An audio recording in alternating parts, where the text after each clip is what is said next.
The following is a special presentation of Extreme eSpeed TV, your new home for everything iRacing and eSpeed.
Welcome, race fans. It's another Tuesday night of Hometown Heroes here at I-55 Speedway. Got Andy Piercefield and John Hine with a special in-car reporter, Nick Vickery. We're coming to you from Extreme eSpeed TV, and we're on the Coast to Coast Racing Network. Looks like we got the UMP Modifieds here tonight. Hey, John, let's kick off our Icon Sim Sports pre-show. Well, I know you've been out there making some laps. Give us a little bit of update of what's going on, and we'll see what Nick's up to. Yeah, just same story, running up high and, just feeling things out when I was out there. But Nick's the one that's out there on track now. And Nick, how's the car shake down for you so far? Well, these cars are a little funny to drive anyway, and this track's starting to become known for being pretty dangerous on the top side in 1 and 2. There's a pretty big bump getting in the corner, and if you don't hit it just right, it'll straighten your car out and send you right into the wall. So I think the name of the game, kind of as we go through tonight here, is who can keep it out of the wall and who can stay ahead of the track changes. Yeah, we can hear you working in your car there a bit. So I mean, it's this is a track I think more so than anything. I don't know if you'd agree, Nick, that you're going right and left on the wheel, just sawing on that wheel more than I think almost anywhere that we go. Yeah, I definitely agree with that. Really the only cars that I would say are worse than this are probably the midgets, and the midgets are just kind of their own little breed. But yeah, these cars, they're kind of in between a late model and a big block as far as your throttle inputs, and but definitely a lot more active on the wheel than any of the other two cars. Yeah, Andy, this is of course this is my hometown track. I can just leave the house and get here in about 35-40 minutes, and when I can't say enough about how iRacing did the scanning and everything else. Everything from the little scoring tower over there on stilts over there in 3 and 4 to the smokestack that's down by the Mississippi River. I mean, the level of detail here that they got, and I know this place like the back of my hand. It really is impressive. Yeah, it's a beautiful setup, and plus it's also a great racetrack to add to the package for all the other tracks. This has been a I don't know, probably one of the most popular launches of a track that we've had. Yeah, and it's a track that gives options. I think that's a big thing. Once it slicks up here, you can kind of move around a little bit. I mean, it's top dominant, but you know what? If you play your cards right and anticipate right, you can use one of those other lanes to make a pass. Yeah, definitely. Well, it looks like we got a pretty good field of cars in the infield. We're getting them. We're getting the hot laps are finishing up here. We'll be moving into single car qualifying. We got the Icon Sim Sports pre-race show here. The Icon Sim is Rob down there in Florida. He builds those rigs. Get a chance, check him out on Facebook or on the website. Does a great job, and definitely something he can be proud of. So tonight we've got, what do we got? We got the Pitside Podcast bringing us the UMP Modifieds, and then a little bit later we're gonna come out with the 360s brought to us by Flatline Racing Bodies, and then we're gonna have the shoot. What are we closing up tonight with, John? 305s tonight, I believe. Yep, the 305s. AJ Customs Creations. So. Looks like another fun night here at Hometown Heroes. Before we get into qualifying, I do want to remind everybody we got a couple gals working the grandstand, selling the 50/50s. We got that going on out there this week. Last week, if you remember right, the winner took home $923. That was Gretchen Chapman, but then she donated. She donated that to the Red Cross, so that was a pretty nice deal. And then we also got the Junior Fan Club. Get down there by the ticket booth. There's a bucket down there. You sign up and put your name in there, and we'll get one of our under 12 guests down here for pictures with their favorite driver. Yeah, all cool stuff that happens about every short track across the country now. And, the 50/50, last year at Eldora at the Dream, I think the person that won that 50/50 walked home with like 120 grand. And that's partly because, first of all, Eldora is in the state of Ohio, and they allow, if you're a resident of Ohio, you can actually get their 50/50 for their races. So that's kind of why that jacked up like what it did. But yeah, there's some tracks you can go to and go home with a vacation in your pocket, basically. Yeah, I think the year before there was a driver that didn't make the feature, actually won $40,000. It was his biggest payday ever at a racing event. Yeah, I mean that's pretty incredible. I mean, I can't wait for the tracks are just looks like they're starting to get busy. I think this around here is going to be the first real opening weekend around here with several of our tracks. But Andy, I don't know about you, but my list this season of tracks I'm probably going to end up at. I'm going to go up to Knoxville again. I believe Spees and I probably are going to end up out at Lucas Oil Raceway there. I'm trying to think of any other marquee ones. The Brickyard probably may or may not get to. You got any marquee races, tracks that you're looking at maybe going to? Yeah, the ones on my list right now is the dirt track at Bristol. I went to the Cup race there last year. I'm planning on going back up there. I was going to go up this weekend for the late models, but I'm not going to make it. I'm getting ready to have neck surgery, so I'm not doing too much with that. I really want to get to... I've been saying you're a pain in the neck. I'm glad you're going to get that fixed. No doubt. No doubt. I would really like to get up to Eldora to one of theirs, either the Dream or the World 100. Oh, I'll tell you, you go to Eldora, I'll be there. I promise you that. I'll go over and shoot that one with you. The other one that Spees and I have been talking about a couple of years, and we've come close a couple of times, but then we looked at weather forecasts and we backed away, is going up to Charlotte to go to the World Finals. Yeah, Yeah, that's a good show too. I tell you, this year the way the money is laying out for late models, um, chances are we're going to have a lot of split fields. I hope they all come together to the big ones, but man, there's so much money out there right now in late models that Yeah, it's really that splitting the fields up.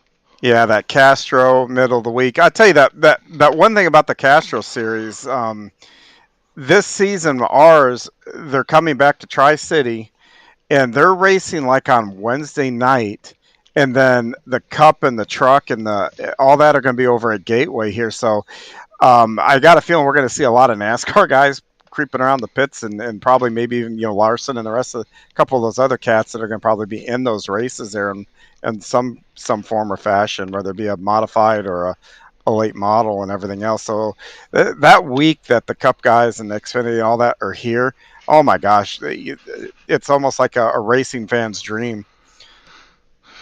Hey, I was just looking at the scoring tower over there. We've got all 15 of our cars are within 8 tenths of a second, John.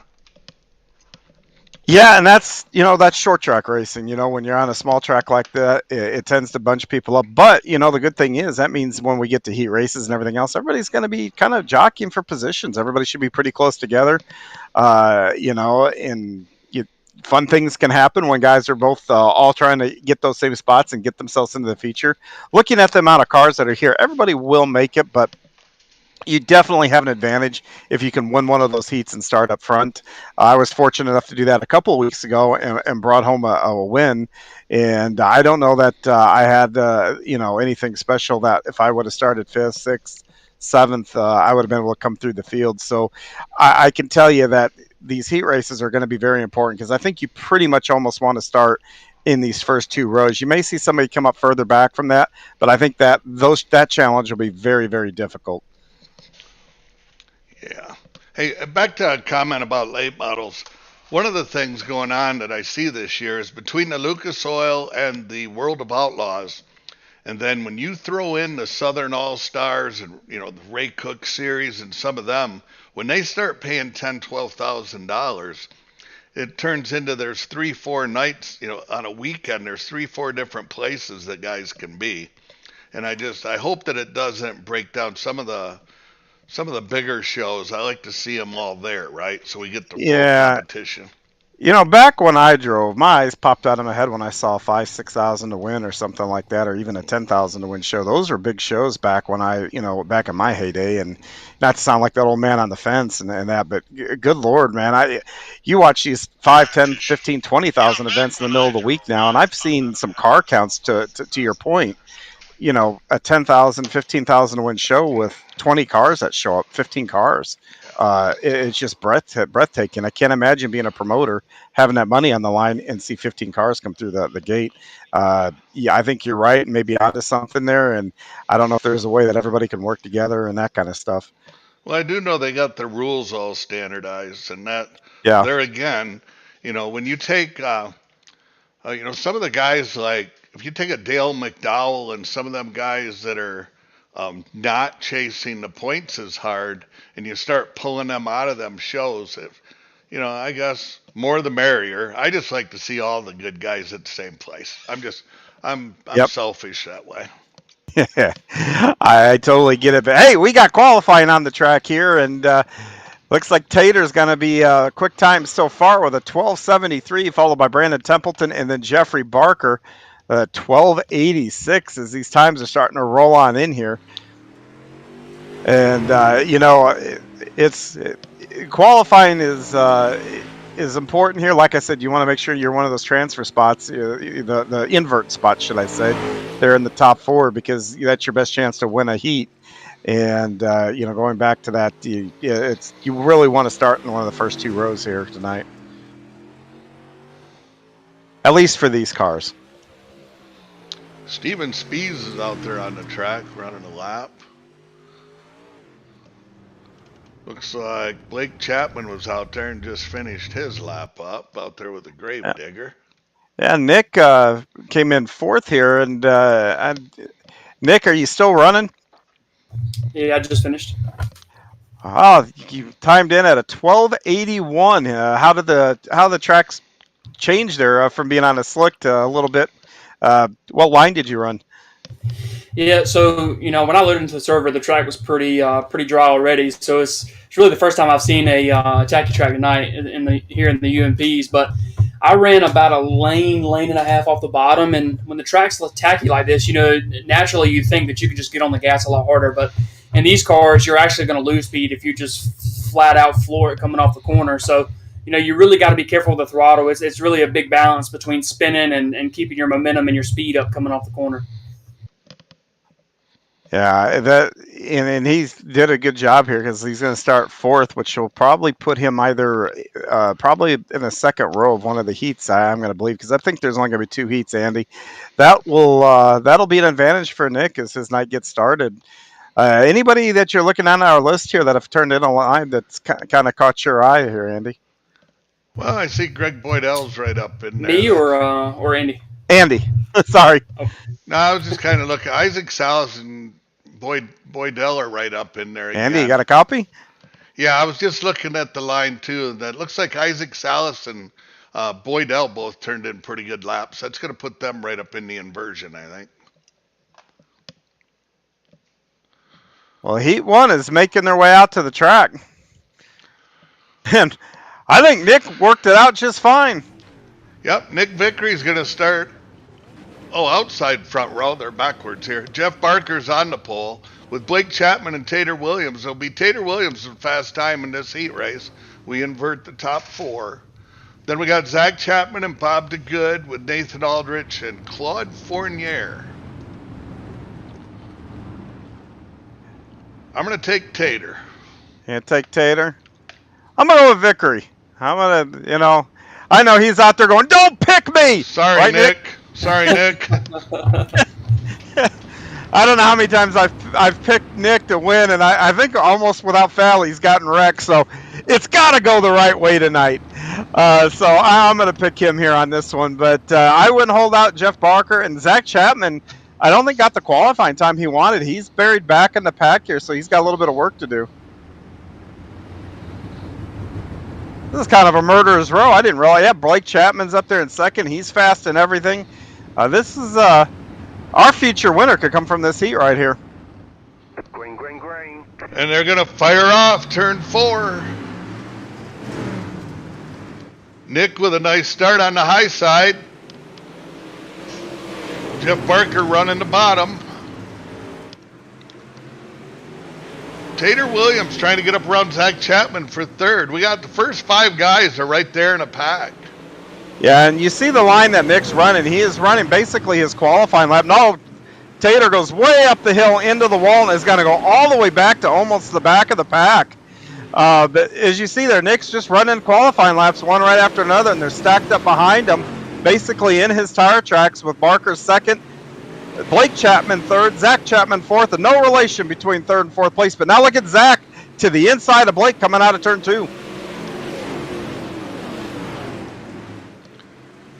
Good battle with Zach up on the outside of Barker. He's going to clear him. Yeah, Chapman makes a run from third up to second, using that higher line. About 2 lanes up there, kind of almost that low middle line is where he's at. Now you see Nick has moved up almost to the same line that Chapman used to get around Barker there.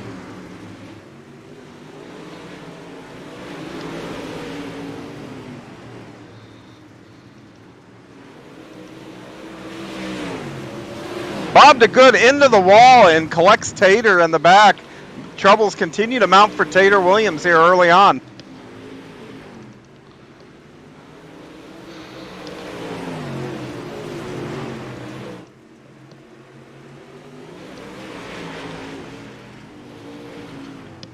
That's it, Andy. It's going to be Nick Vickery with Blake Chapman, Zach Chapman, and Jeffrey Barker, your top 4. Tater Williams finishing 5th with Nathan Aldrich and Claude Fournier, rounding out your top 7.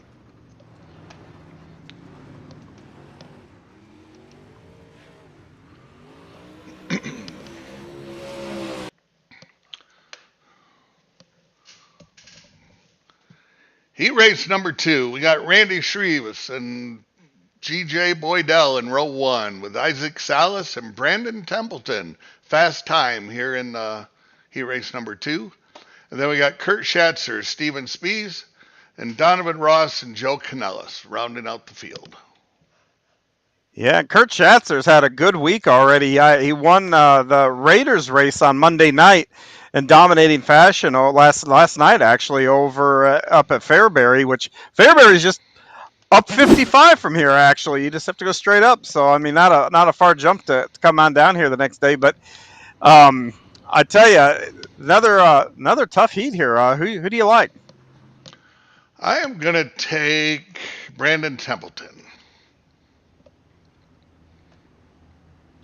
You know what? I'm going to take the Iron Man, Greg Boydell. He had a couple of good runs there last week and just had some problems in the late going on both features here. I'm going to say he regroups here and makes a good shot of it. And real quick before they go green here, Nick, you were just on the track. How much of that track changed just through the course of your heat? Yeah, it changed pretty quick. I felt like the bottom line was going to be the fast line there. And then, of course, I hear you guys and see it in the relative. But, that middle line definitely came in there at the end. There you have it, Andy, as we get ready to start Heat 2. Green, green, green. And they're off. Green flag is out. Boydell is going to be fighting on the outside. Gets a little bit of a run down the back straightaway and into 3. Oh, he pushes really bad in turn 3. And, Randy Shreves. That big incident there. We don't have yellows in the heat races. That's going to take Shreves out of the contest. No, and the big winner and all that was Mr. Steven Spies. Was started towards the back. Now he's in a transfer position up to 3rd. And Kurt Schatzer, who was on the outside looking in of a transfer position too, also now in a transfer spot. But we got a battle for the lead.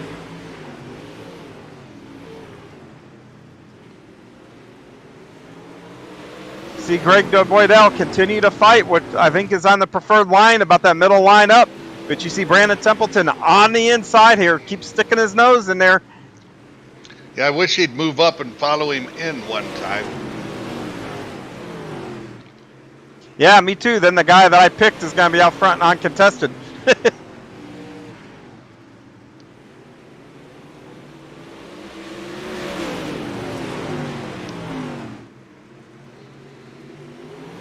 From the looks of it, it literally looks like both lines are almost even because, you look at Brandon Templeton on the back, he doesn't really lose that much ground to Boydell.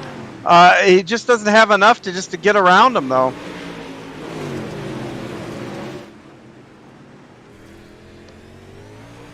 See, Spies is also using that line that Templeton's using behind him a little bit lower, and Boydell is a little further up the track, but the runs that Boydell gets coming off the corners just I think that's what's that propelled him to victory there. Yep, nice run for Greg. Brandon Templeton, Steven Spies, and Kurt Schatzer rounding out the field. So I think we're going right into our consolation race. Yeah, we sure are. Be 8 laps or 10 laps for this one, but everybody does transfer, so that's good news for all these drivers.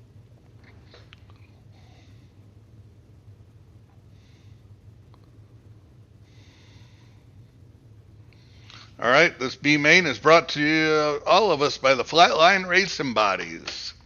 Hey, just a quick reminder, the 50-50 just crossed over the $250 mark. Make sure you flag down one of them young ladies and get your 50-50. I think they're selling them for like $20 for an arm length tonight, John. Yeah, and if you comment on one of the streams you're watching, maybe we can throw your name in the hat there and get you signed in. All right, lineup for this consolation race is going to be Tater Williams on the pole in the 182 with Isaac Salas on his outside, Nathan Aldrich in the 514, and Randy Shreves with 56. Claude Fournier in the 717, the only Canadian driver in the field, with Donovan Ross in the 5. And then we got Bob DeGood and Joe Canellis bringing up the back of the field. Yeah, for a minute there, I thought Chase Elliott was on the outside the front row. That's a pretty sharp-looking paint there. That is a good looker. That is a good-looking car. All right, Tater Williams will be firing them off from turn 4 this time by. And on his outside is, I guess, number 9 is Isaac Salas, 05 on the scoreboard. But Yeah, we're used to seeing the '05 car. I don't know if Trading Paints is his Trading Paints is messed up or what, but nonetheless, I bet you it's still fast. he gets a good start on the high side. He gets a little bit loose. Tater Williams drives it down in on the bottom. Gets a nice run up off from 4, but right there with him is Isaac Salas around the top. That top seems to be the preferred line right now. Yeah, it really does. You can drive down the banking coming out of the corner, and you just get a really nice run out there on the track. And Nick, you're going to be in the next race here. What are you looking at when you see out here and the different lines? And do you see anything that you like? Or are you deciding already where you're going to put your car, or what are you looking at? Yeah, I don't think it's any secret that I definitely prefer the top side. So my first objective is to get to the top as fast as I can and just try not to lose any positions being stuck on the bottom. Well, if you're going to run that top side, can I give you a little advice? Watch the wall. Hey, I'll be watching it the whole way. Tater Williams finally gets by and is able to come up a little bit. Now he can run the preferred line, and that puts Isaac Salas and Randy Shreves into a battle for second. Yeah, you see Shreves running pretty much the same line that Tater's running here. And again, just not enough for him to get around the Isaac Salas here.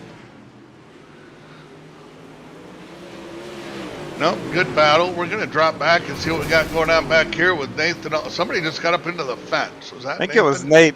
Yep. All right, we got Donovan Ross. He kind of got separated from Bob to Good. And Nathan's going to drop back a few spots there. And the leaders just got popsicle sticks, and they are 1, 2, 3. I'd say that's probably the best battle on the track. Yep, it is. And you see Isaac Salas, he's still running about a half car length higher, but he's maintaining that spot. A nice run for all 3 of those guys. This is all for their starting position in the feature.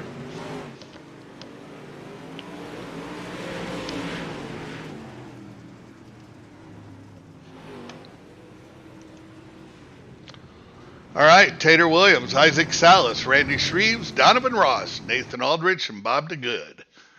We're going to jump into some warm-ups here.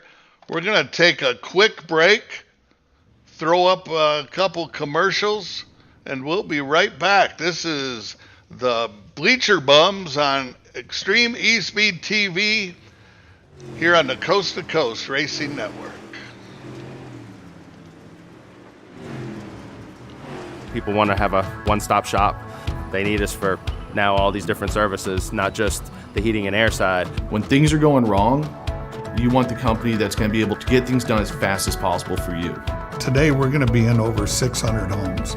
What the customers can count on is we're going to send a competent person to your home with a vehicle that's stocked and prepared. We're going to do what's right. Right now, we're waiving our $79 service fee with any Cool-Ray, Brightbox, or Mr. Plumber service.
All right, welcome back, race fans. Here's our lineup. John, you want to take us through the lineup for the feature for the UMP Modifieds? Sure. Well, on the pole for this bad boy is going to be our in-race reporter, Nick Vickery. Outside, to his outside is going to be the Ironman, Greg Boydell. Second row is going to be Blake Chapman, and next to him will be Brandon Templeton. Row number 3 is going to be Zach Chapman and Steven Spees. You got a couple of teammates there in row 3. Row 4 is going to be Jeff Barker, Kurt Schatzer. Row 5 is going to be Tater Williams and Isaac Salas. Row 6, Randy Shreves and Donovan Ross. Then we got row number 7 with Nate Aldridge and Bob DeGood. And row 8, rounding out the field, it's going to be Claude Fournier. And I saw Joe Canellis here earlier, but he must have had some maybe some engine problems or grumblings because he loaded up when we were in practice and left, so he will not be on the grid. But Andy, we got 15 strong here, and I don't think this is going to lack excitement. No, it should be good. I'm pretty excited going into this. This is going to be, I think it's going to be very competitive. Who you picking? I'll give you first pick. Well, Nick, real quick while you're on a pace lap, who do you think I should pick? Probably Tater Williams. Go ahead and take it away from Andy so you can't pick him. No, in all seriousness, I think Tater is going to be really fast here. Well, what's your plan here on this start? You got about a lap to go here before you go green. What are you going to do in turn 1? I'm going to try to get to the top side. If not in turn 1, definitely in turn 3 and 4. All right. Well, with that said, Andy, I'm picking Nick. Oh, jeez. I'm gonna take Steven Spees. All right, Steven is on the outside of row 3 as the lights are out. Pace truck dives in, and we're ready to go. Green flag. Firing off on Nick Vickery's go. Got a nice start. He got a good jump. He's gonna move right up into that preferred line. Yeah, at this point now, he controls the field now. Boydell's having a little bit of trouble getting shuffled back through the field a little bit.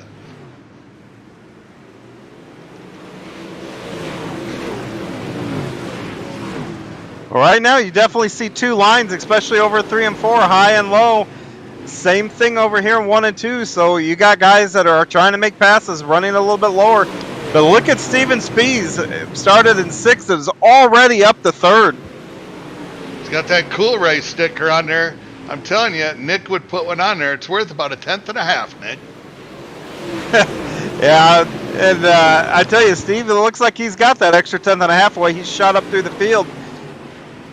To set the field real quick, we still got Nick Vickery out front. Blake Chapman, a little bit of contact. Oh, we got a big pile behind up after that. Well, we got guys getting in the wall. Templeton got in the wall. We got a bunch of guys. Let's see what we Yeah, I think that started up there where Blake Chapman got a little close to Nick there and checked up, and then when he checked up, it was kind of on from there.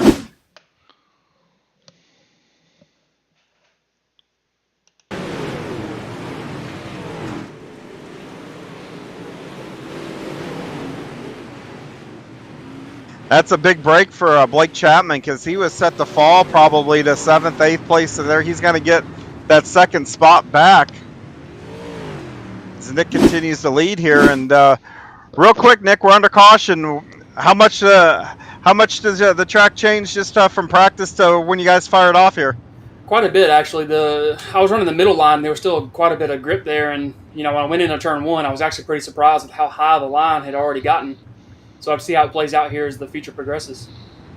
Oh, there you have it from right on the track as the pace truck's lights are out on the Steve King pace truck. They're ready to go again. Green. Nick with a nice start. I tell you what, Steven Speed's got a nice run around the bottom. He's going to slide up in front of Chapman. Boy, he sure did. And now Steve's on the outside. It's from 6th all the way up to 2nd. And looks like he's going to start hunting that 00 now. Yep, nice move there. He's got plenty of time. Oh, we got some good racing back here in the field, John. Yeah, we do. Just about everywhere. It looks like almost every position on the track is contested right now. That's just awesome racing. Oh, we got a incident on the inside of turn 2 here.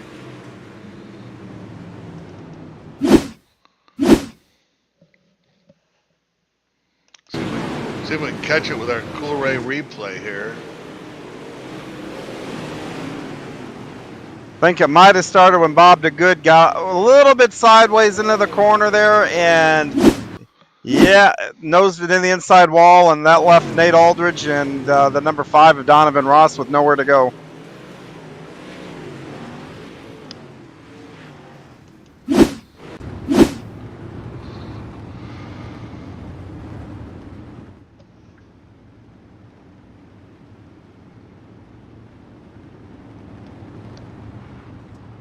You know, Andy, you know that commentator's curse I'm always worried about. The lights go out on the pace track. I picked first place, you picked second. So does that mean they're both going to wreck here? I don't know. I'm a little bit nervous about that. The Steve King pace track lights are out, and I got one is up on the wall in the backstretch, and he comes to a stop. Green, green, green. Oh, Nick with a nice start, but Steven Speed's got a nice jump on that start. He's going to make a run at him coming down the backstretch, and he's going to clear him. Wow, that is a power move by Steven Spees right there.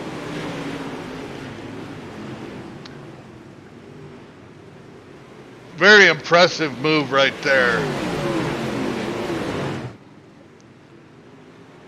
And don't look now, but Zach Chapman started in the same road as Spees, has worked up to third, and right as I open it up and say something about Zach, into the wall he goes.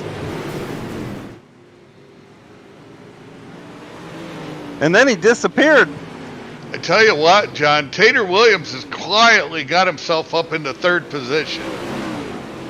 Yeah, another caution. He's going to be a player here. I don't know if he's got enough time to track them down without a caution, or at least because he's got 2 cars to pass to get the lead.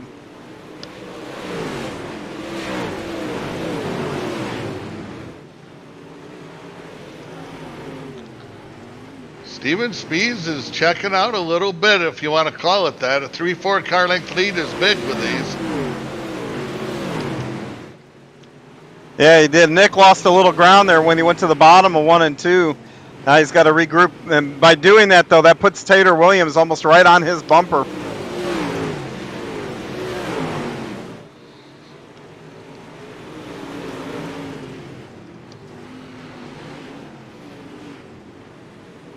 These guys had a little bit of a coming together last Thursday in the late model race, and it's funny when you get into somebody one way or another. And look at Tater on the bottom. You want to talk about a power move, gets a 2-for-1 almost. Down here at this other end is where he's quicker if he can put it right by the wall.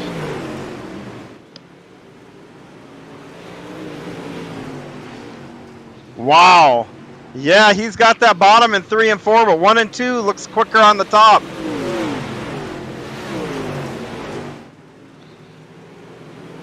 Spees gets a better run this time off of 1, or off of 4 here.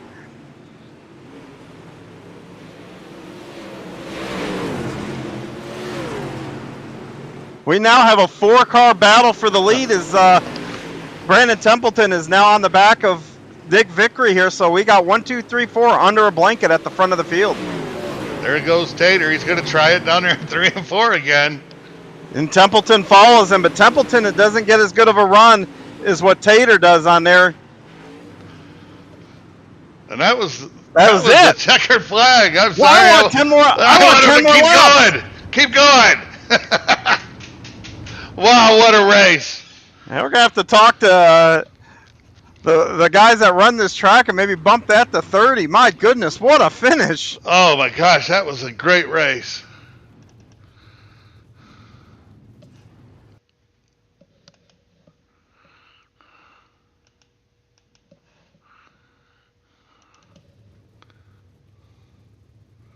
Where'd our winner go? He must have pulled in the pits.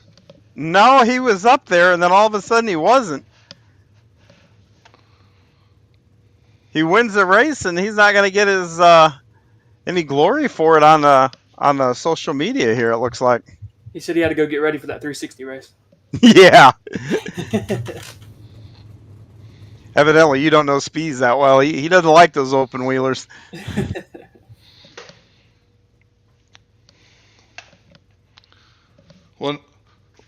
Well, John, go ahead. Let's kick it off with Nick, our third place finisher. Well, Nick, you start on the pole. You start keeping it up on the podium there. Pretty good race. Really, really competitive. How'd things look from your seat? It was some really good racing. I knew Tater was going to be fast the whole race, and then obviously I knew Speed was going to be fast, and Speeds got by me there on that restart, and I tried to go a little earlier and try to beat him to one, and he was on my quarter, so I couldn't slide up like I'd planned to, and he was able to make it work and get around me, and then there at the end of the race, Tater went to the bottom, and I was right behind Speeds, and once Tater got around me, there was just really nowhere for me to go.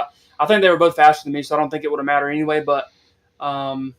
Yeah, I mean, I'm happy to bring home a third. It's my first race here in the UMPs, so can't complain too much. Well, are you going to stick around then and run the 305? I hadn't decided yet. I got a couple guys that are putting me to work in the paint booth, so. Oh, come on! You want to stay and hang out? You want to come hang out with us? Well, I tell you, what a good run here tonight, and I think the curse is broken, right? I picked you. You didn't get turned around or hit or upside down, right? Yeah, but that doesn't mean you. That doesn't mean you can pick me. Well, good run here tonight, Nick. Who would you like to give a shout out to?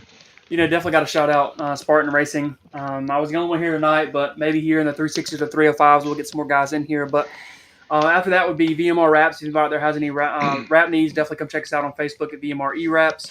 SPGC 3D Printing. If anybody has any 3D printing needs, definitely come check us out on Facebook.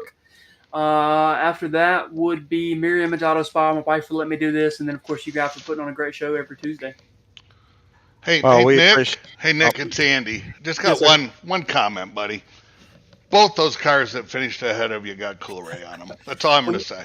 Well, look, the guy that's putting me to work has Cool Ray all over his car too, so I've got the logo, so I'm going to have to sneak it in there somewhere. All right. Congratulations, Nick. Nice job, and thanks for helping us out. Hope you can find time to stick around a little bit. Yes, sir. Thanks, guys. That's Nick Vickery, our third place finisher in the UMP Modifieds for the Hometown Heroes.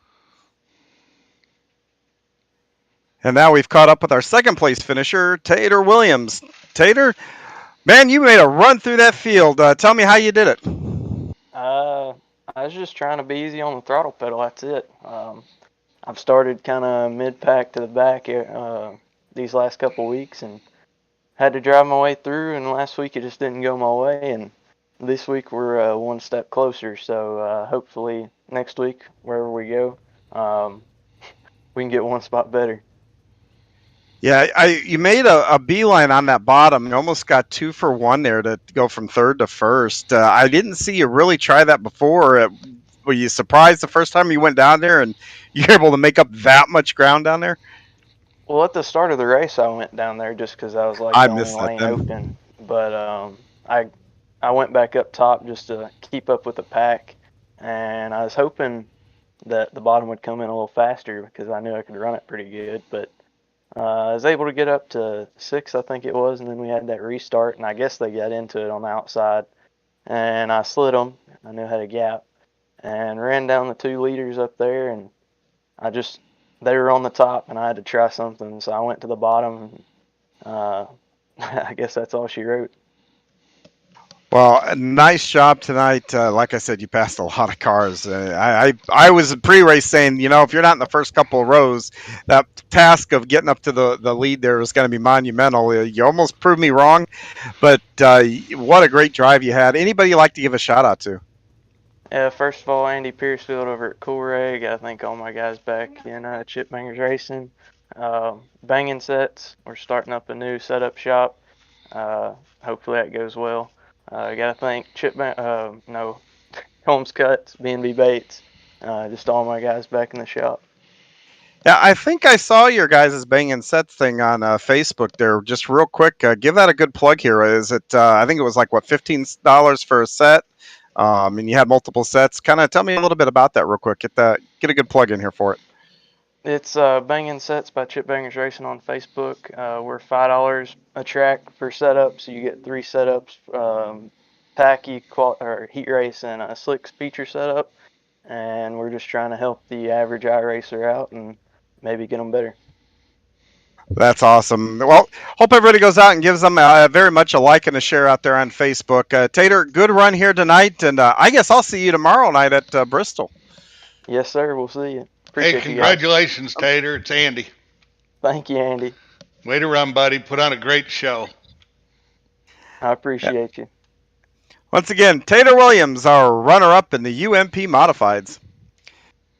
That brings us to Steven Spies. He kind of proved me wrong here. As I said earlier in the race, I thought, man, the winner's going to have to probably come from the first two rows. And Steven had, a hold my beer moment and drives up from the third row, up from 6 to take the win here. Steven, tell me how you did it.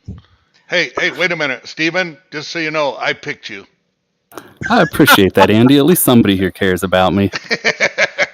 I get yelled at when I pick anybody, and at least I had Nick in the booth so I could hear his disgust, right? So, but hey, Yeah. Good drive. In all seriousness, walk us through how you did that, man. Yeah, I think it was the luck of starting on the outside, so was able to maybe pick one or two off early. And then things just kind of fell. I think maybe I had Nick's number on the restarts because I got spots on those two early restarts, and the second one when I was outside of him, I was able to keep a nose there. So luckily he didn't wall me, and was able to kind of cut under whenever he threw the turn one slider and just set sail from there. And then, late I saw there was a car down there. I really didn't know who it was. I was just trying to really focus on hitting those marks up top and just stick with it and hope that it took me to victory. And luckily it did, but heck of a job by Tater making that bottom work. That was probably a good one to watch. I'm going to have to go back and check it out.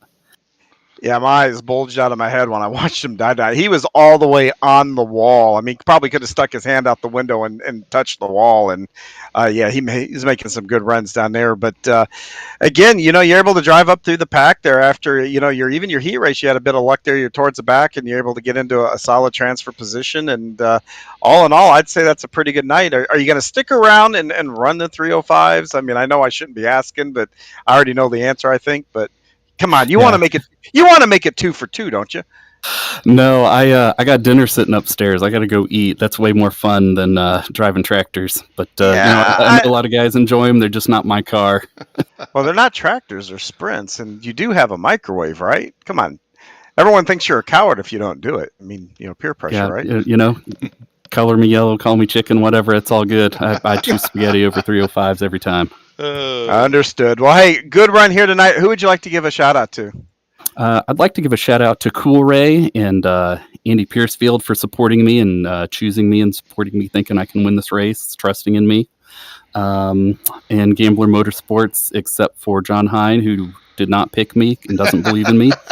And everybody that puts time and effort and anything into the league. And also, we don't say it enough, people that sit around and watch the broadcast, watch us drive around and pretend circles. We really do appreciate it. We have a good time doing it, and hopefully you guys enjoy it. Oh, that's Steven Spies. I think with a call out, I'm going to have to ask Roger for that. Was funny. I like it. Good job, Steven. Proud of you, buddy. Yeah, well, we'll have to see what the ruling is on the call up. But Steven, great run here tonight.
our industry. The lifetime parts and labor warranty is pretty awesome. Basically, all the parts are covered, the labor and everything. When we say lifetime, we mean lifetime, and it's supported with money-back guarantees. And with that, you're getting all qualified technicians that are going to ensure that this job is done perfectly and operates perfectly throughout the life of the unit.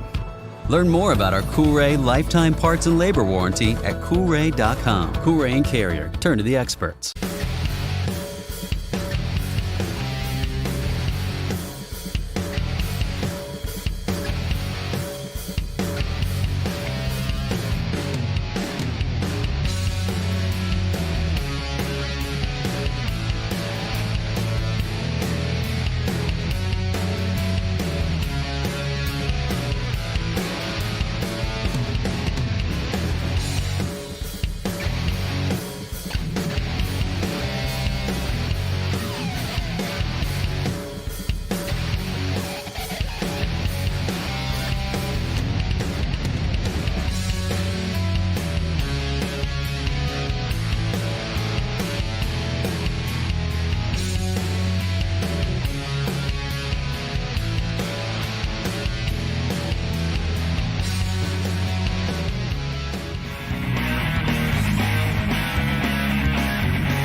All right, welcome back, race fans. It's Hometown Hero Night here at I-55. We just came off a great feature with the UMP Modifieds. We're moving into the 360. Are these 305s? 305s, or right? 305s. Yep. 305 sprint cars. They're just wrapping up their practice. They'll be moving into their 2-lap qualifying. John, I know you were out there running a couple laps. What can you tell us? I'm out here now. Oh, right, you as are? we speak. Yeah, you can find me. Yep, we're out here. I tell you, it's a lot of fun right now. These cars, we've had them at half-mile tracks here the last couple of Hometown Heroes, and it's almost like restrictor plate racing where everybody's just wide open. But here, I'm pedaling it a little bit and getting it around. This 305 is pretty racy. It feels like here on this little bull ring. Right on. Looks like we're guys are getting around there. They're about a second faster than the UMP Modifieds. Yeah, I'll pull it back out on the track here when I get going here for qualifying, and I can show you a couple other places what to look for.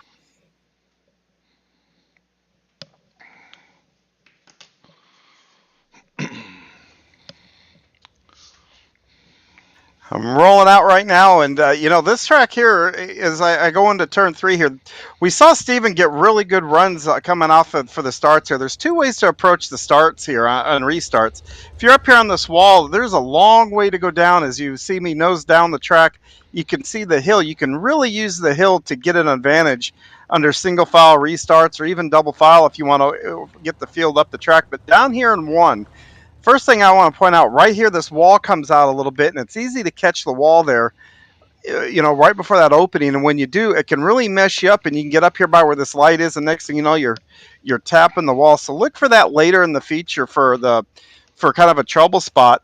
And then the same thing here on corner exit. It gets really, really slick. It's easy to get the back out from under you, or you might even push a little bit and maybe catch right where this crossover gate is. The other place, Andy, that I would look for a lot of action is right here in the turn 3. Once you get to about right here, you've got a decision to make. We saw Tater make the decision about right here to go low right on that wall. Well, this car has that big wing up top to give you that downforce to really make that bottom probably bite. I'll be real interested to see once we get into the feature. And it's slick if anybody doesn't take that line that we saw that there in that last race. But I think most guys are going to be right up here on the top, and it gets a little bumpy here. Over here, 1 and 2 is so much easier to navigate, or 3 and 4 is so much easier to navigate than 1 and 2. I know they look different, but the one thing that's cool about this track, Andy, both ends drive completely different. I mean, it is really, really remarkable how that works. But all in all, it leads to a lot of fun action here, man. Right on. Well, we got the qualifying going. Looks like Blake Chapman's going to put it on the pole with 11:45, well, top of the invert. We got the 41 car of Boyce, Fry, Patton, Aldrich, and Vaught, your top six. They're all within a tenth of a second of each other. And it looks like the entire field's about 8/10 apart. So got a nice tight field. Got 24 cars here tonight. Um, looks like we won't start that many, will we, in the feature? We'll start 24. If there's 24 here, then 24 will Okay, take so time. everybody. Remember, my time will come off because I just DQ'd myself because right on. I'm not talented enough to talk and drive at the same time. Right on. So there'll be 23 guys in the feature. So that'll work well. One of the things here on these smaller tracks is when the guys get making some moves, they seem to make bigger moves than what they do on the big tracks, where a guy might try to change 2 or 3 lanes, and that can get a little bit tricky. Yeah, it can, and you can do that if you really know where everybody is and are 100% on it. But when you start moving around here, because some guys won't get up and stay against the wall, they might be a lane off of it so they don't hit it. Things can go sideways really quick here in the corners. That is an understatement. All right, so we've got our 305 sprint cars brought to us tonight by Flatline Racing. We're rolling for Heat 1 here, Andy. Yes, we are. Heat 1, and these 305s are brought to us by Flatline Racing Bodies. We got Brian Moore and Randy Shreves on the front row, with Andy Patton and Blake Chapman in row 2, Jeff Barker and Donald Dory in row 3, and then we got John Rayner and Stephen Bixler in row 4. Who you picking, John? Well, there is a Cool Ray car on the back there, and you seem to think that seems to always be quick, and so far tonight it has been. But I'm going to go with Randy Shreves on the outside of the front row here. Yeah, Stephen Bixler has a nice paint job on that car back there. I was looking at that the other night. He's got all the league sponsors on that car. I like that. He's showing love for everybody. I'm going to take Stephen Bixler just because I like the Cool Ray decals. All right, they fire off down into 1. Looks like Moore's going to get a nice throw. Shreves around the top. Oh, good battle. Moore's going to get in the fence. Oh, and take out half the field. Yeah, that was ill-advised there. And that goes back to what you were saying about changing lanes and knowing where everybody is. And right there was a really big example of that. It sent Randy Shreves back to P3. But the beneficiaries, though, were definitely Andy Patton and Blake Chapman, who are now 1-2 at the front of this. Yeah, we got... Oh, looks like Shreves got a little bit loose getting down in the corner there. He's going to give up a little bit of ground. Patton is flying around the top. Yeah, he is. And, these cars, with all that downforce, are very much momentum cars, unlike what we'll see with the 360s a little later, where throttle control will be a little bit more important. This car, you're going to want to keep wound up and keep the momentum, and that's how you make time here.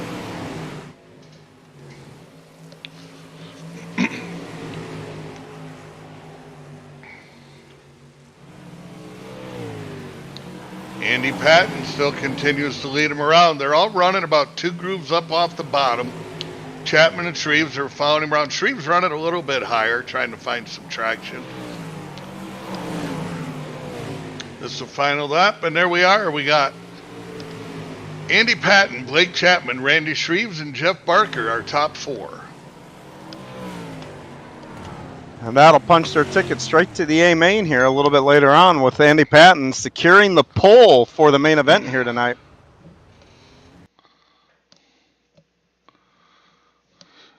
You want to go with our heat race number 2 lineup, John? Well, the heat race 2 lineup goes like this. On the pole, the Yoo-Hoo Man, Terry Landis there. Outside the pole there is Zach Chapman. Inside row 2 is going to be Nathan Aldridge. Next to him is going to be Pat Boyce. And in the third row, it's going to be Jeffrey Kemper and Joe Canellis. And rounding out the field here is going to be Keith Abbott and the Iron Man, Greg Boydell.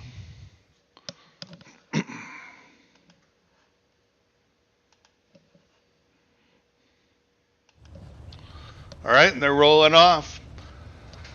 track is getting widened out in the corners. I think that'll continue to move up in these heat races. By the time we burn it off a little bit before the feature, they should be running probably another car length and a half up in the corners, don't you think? Oh, absolutely. If not 2 car lengths, car widths up, all the way up against that wall. I tell you, John, I've been sitting here. I was watching the girls down front with a 50-50. As the crowd fills in tonight, the 50-50 is mounting up there. We're up to $525 on the 50-50. Yeah, and with that kind of money, you can go into town there at St. Louis, which is about 25 minutes away, get to the hill and get some great spaghetti, all kinds of authentic Italian restaurants. I can tell you where to go if anybody that wins that bad boy. Green flag, green flag. All right, they fire off. Looks like Chapman's going to get a nice run on the top.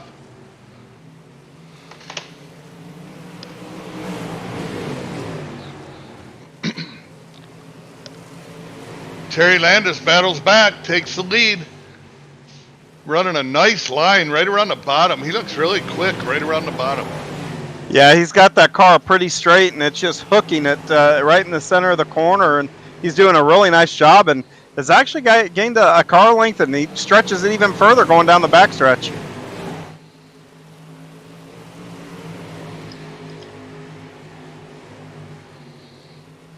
You know, Landis is one of our Renegades competitors, you know, one of our top series here, and he was our inaugural Renegades champion. So this guy knows how to get it done.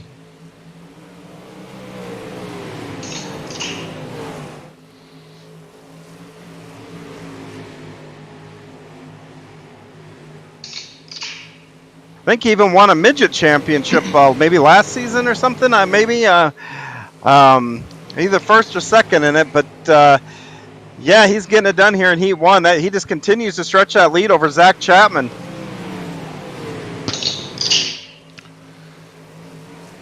Yeah, he's pulling away from him now. Sorry about that. I had to get something to wash the dust down in my throat. Well, we've got a real battle heating up for that 4th and final transfer position between Nathan Aldridge here and Joe Canellis. Looks like Joe's got a new paint job this week. Yeah, he's able to hold on to that spot too. I think Nate was.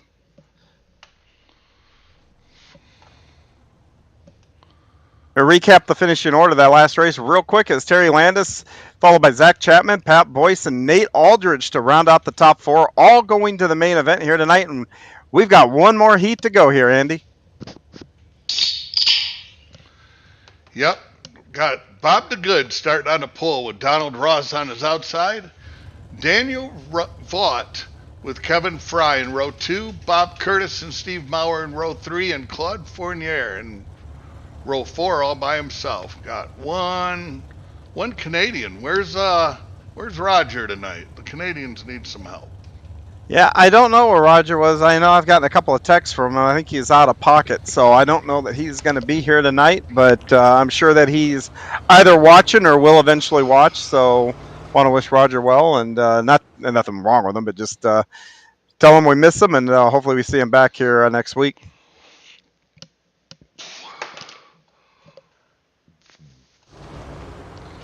Well, Andy, who's your pick here? I am going to take the number 5, Donovan Ross. Well, I'm going to go with my teammate here. I'm going to take a dark horse here and go with Daniel Vaught. You know, a couple of seasons ago, we ran the 305s back at Cedar Lake, and he got a win and was fighting for that championship here. So Daniel knows how to get it done here in these 305s. All right, we got Stephen. Green flag, green flag. Stephen King Foundation pace truck in the infield. Donovan Ross with a good run on the outside. Bob the Good underneath him. He's going to lead him down in to turn 3 on the first lap. Oh, we're 3 wide coming off from the 4th turn there, John. We sure were, and Daniel Vaught kind of backed out of that a little bit and was like, hey, guys, this is just a heat race here. Smart move on his part. Now he's going to continue the fight with Bob the Good to look into his outside in 1 and 2, but we got quite the battle here for 2nd, 3rd, and 4th. Yes, we do. Donovan Ross out front, running well with Kevin Fry chasing him down. Bob DeGood in third and Daniel Vaught in fourth. Starting to close the gap up a little bit. We might end up with a good battle here for the lead.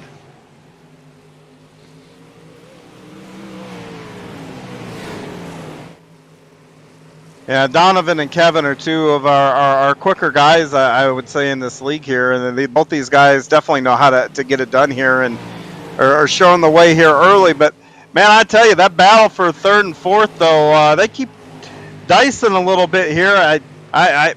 Bob is holding up Daniel just a little bit here. We'll see if Daniel can get away around him here as the laps are closing down.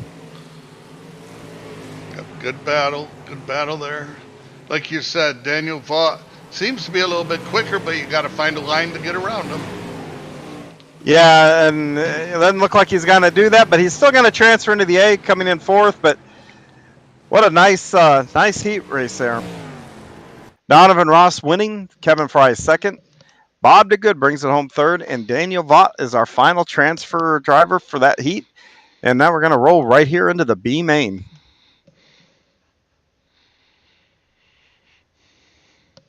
All right, our consolation race. We got Donald Dory on the pole with Joe Canales on the outside.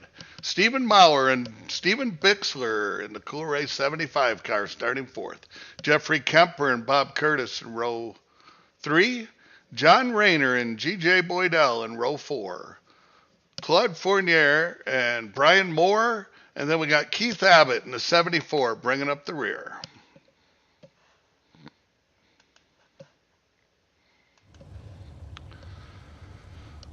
All right, I'm picking Bixler. Who you picking?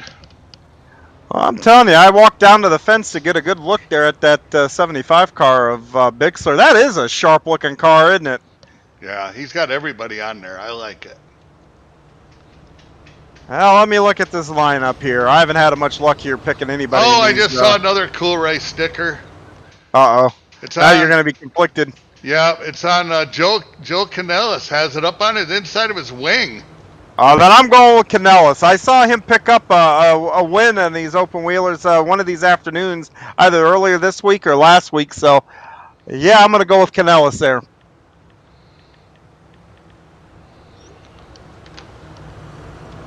All right, we got Stephen King Foundation Pace Trucks going to be pulling off. It's going to be up to Donald Dory and Joe Canales to fire him off. And we fire, and Joe gets a nice start on the outside. He's got about a 2-car length advantage getting down into one. He's going to stretch it out down the back stretch.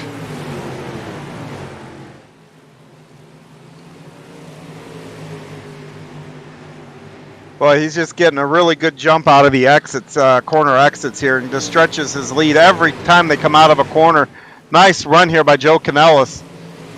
Yes, he is. And then there's a hornet's nest behind him, though. Donald Dory's running right in the slick. We'll see how long that works. Oh, we got a big problem there. It looks like Steve Maurer wheel hopped over Dory and stuffed it up in the fence. Yeah, it looked like Dory came up a little bit, not realizing that there wasn't enough room, I'm guessing. And, yeah, that's a tough break for Steve Maurer, but 11 go to the feature, and I didn't even look to see how good all 11 will start. So, you know, it's going to stink that Maurer might start in the back row of the feature, but at least he will get to race a little bit later on. Oh! Bixler and Dory. Yeah, Bixler got into his left rear a little bit there coming off the corner. Dory was able to keep it rolling, but he lost quite a few spots. Oh, Maurer's up in the wall again, and then he exited out before I think the thing even set still.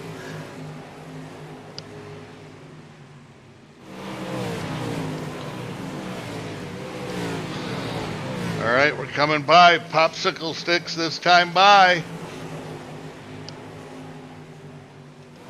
Joe Canales is out front and cruising. Yeah, he's in a different zip code right now than the rest of these guys.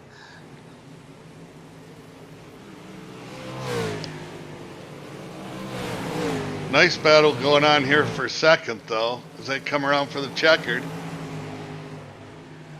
Nice run for those three guys. Boydell, Kemper, and Moore rounding out your top four.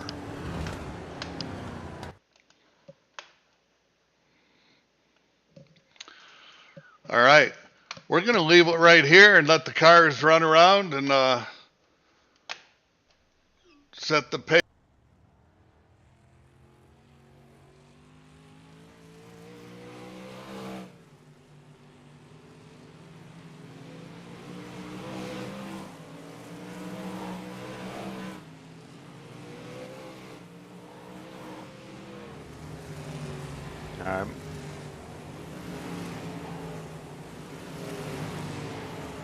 All right, I'll be here.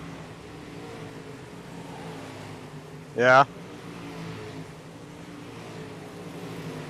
Oh. Getting cotton mouth really bad.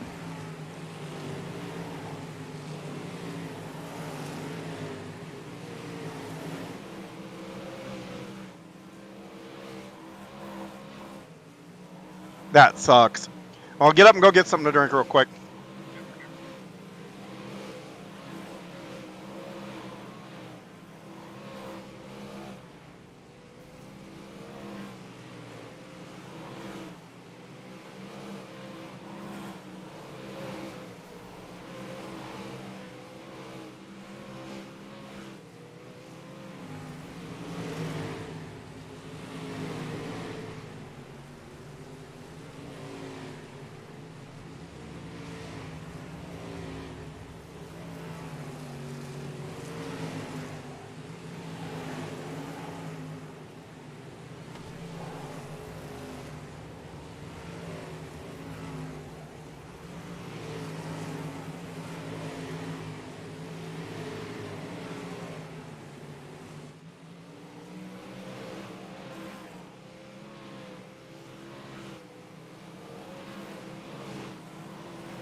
All right, folks, we got the Hometown Heroes 305 feature.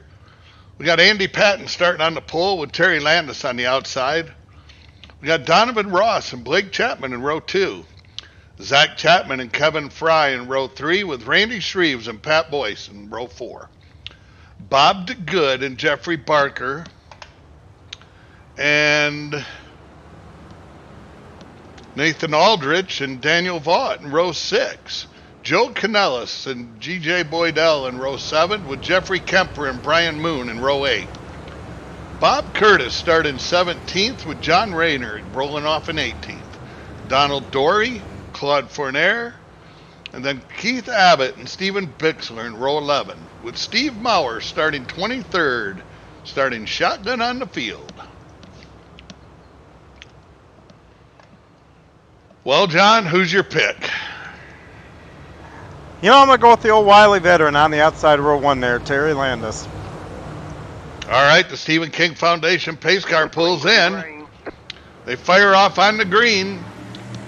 Terry Landis with a nice start on the out. Whoa, and he pushes up the hill.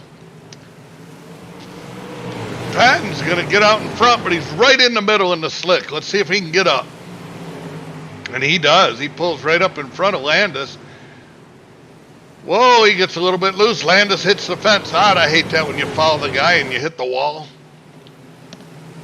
Yeah, easy to do. That's always rule 101 when you're behind the wheel. You always look where you want in the drive and don't watch the guy in front of you. Oh, and Landis got it again, and this time he got hit after he did, and it looked like he left the park. No yellow when that happens. He just gets relegated to the pits, and I guess the commentator's curse strikes again. Now we got a big pile up down the backstretch. Jeff Kemper's going backwards down the backstretch, but have to see what happened here to trigger that whole thing.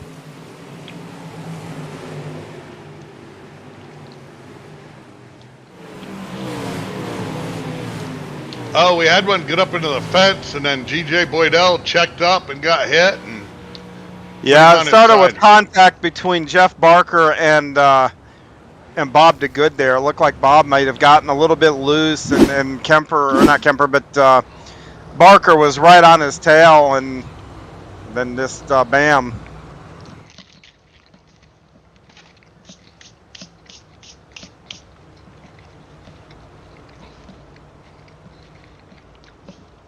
Sorry about that, John. I just took a big old bite of that hamburger. Well, they got some good burgers here, and they also got good pork tenderloins here too. Those are really, really good. And don't forget the midway is like right behind the stands here. So all the drivers have all their t-shirt trailers, all that kind of stuff that are all parked right behind the flag stand, or the grandstands here on the front stretch and down into turn 3 there, or turn 4. It's really cool to come out here and you just see, get all your favorite drivers, all their memorabilia out there. And sometimes, Andy, this walking through there, you get money burning a hole in your pocket, and who do you want to give it to, that kind of thing, because it's all cool. All right, Andy Patton's going to fire off on green. Green flag. Nice start, rolling down into 1. He went right to that middle again. Blake Chapman's going to get a nice runoff on the high side. Looks like we got a lap car just come out of the pits. That must have been Terry Landis. Yeah, that's Terry, and he's going to stay on the bottom, and it looks like maybe stay out of the way of these guys a little bit.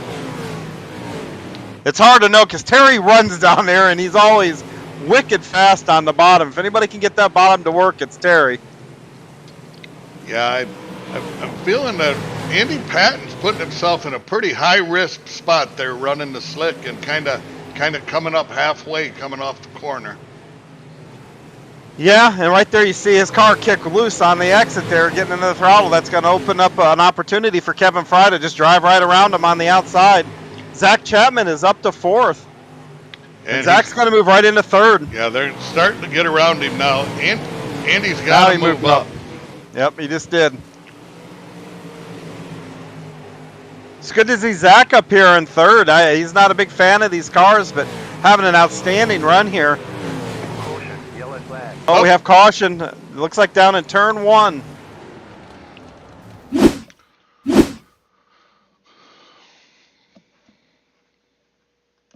Possibly between Don Dory and maybe Steve Maurer might have been involved. Saw a red car down there. Yeah, Maurer and can't see who that is. Bob Curtis in the White Nance car.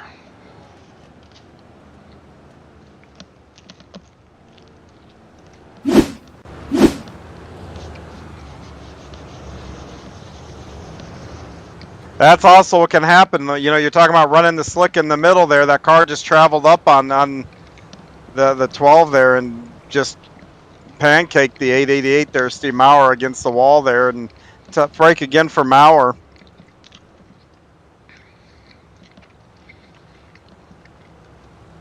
I tell you, Blake Chapman, the way he's running, I think he's going to be tough to beat out front there. Yeah, he's a 305 champ at Volusia, so he's stout in these cars for sure. But then again, he's quick at about everything.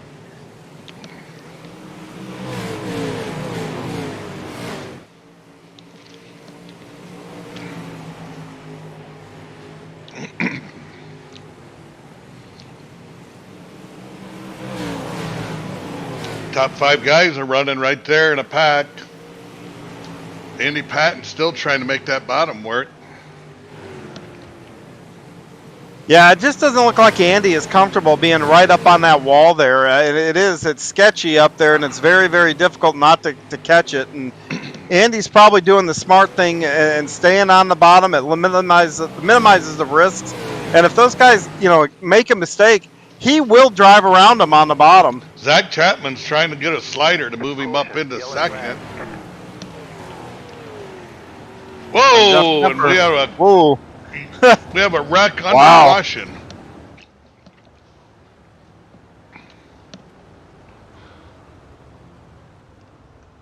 Wow.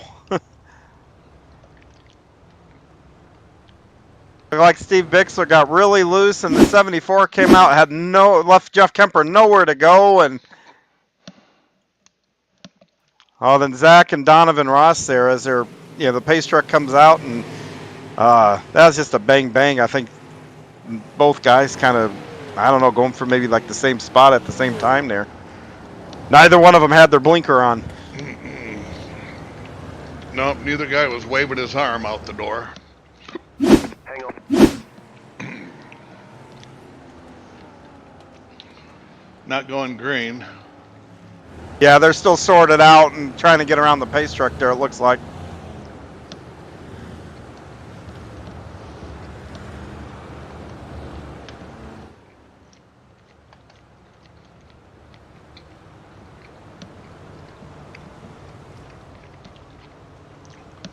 They're giving Zach the second spot there. Him and Fry were going back and forth. It was a matter of who was leading when the yellow come out, I guess. Yeah, the previous lap there. That's a big break for Zach. We'll see if he has anything here for Blake Chapman as the pace truck lights are out on the speedway. Blake Chapman will start him off. They'll go on his fire. Green flag, green flag. He gets a nice start. Chapman chasing him right around the top. Oh, Chapman gets into the fence. Gets a little loose coming off.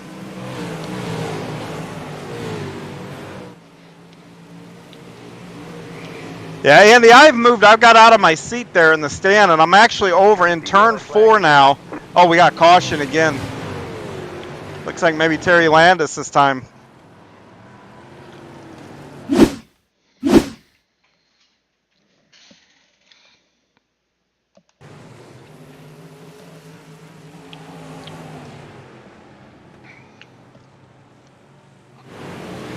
Yeah, it's Terry and Bob Curtis. Bob just gets a little loose, has to go down the track a little bit to catch it. Poor Terry had nowhere to go. But I was about to say, though, Andy, I've gotten out of my seat and I've walked around to turn 4. I am standing in turn 4 up at the top of the wall, and I'm going to tell you what a cool view this is, both in real life, because you look down almost on the track. It's surreal when you stand over here. And I'm going to tell you, as the leaders came through, they are on this wall. I mean, you couldn't fit a sheet of paper, it looked like, between their right rears and the wall. Well, I'm seeing a lot of sparks as they're coming through the corner. I know Zach Chapman's been getting up into the fence a little bit. And here they go. We're going to fire off 4 again. Green flag. Blake Chapman with a nice start. Couple guys dropping down to the bottom. Good battle for 2nd through 5th. Yeah, 2 very different lines there. The guys 2nd and 3rd are running top. The guys 4th and 5th are on the bottom. We saw a little bit of that on our UMP race when Tater Williams jumped down to that bottom and almost got by 1st and 2nd out from 3rd place.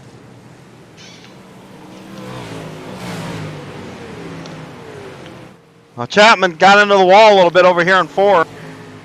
Made me take a step back there real quick. Oh, and the slider by Fry, and he ends up right into the side of Chapman. That's going to leave a mark. Yeah, and you hit the nail on the head. I think you called that earlier about switching lanes and basically going for slide jobs and stuff like that. You got to know where that guy is, and Zach really got the back end of that, the bad end of that. That's a shame too.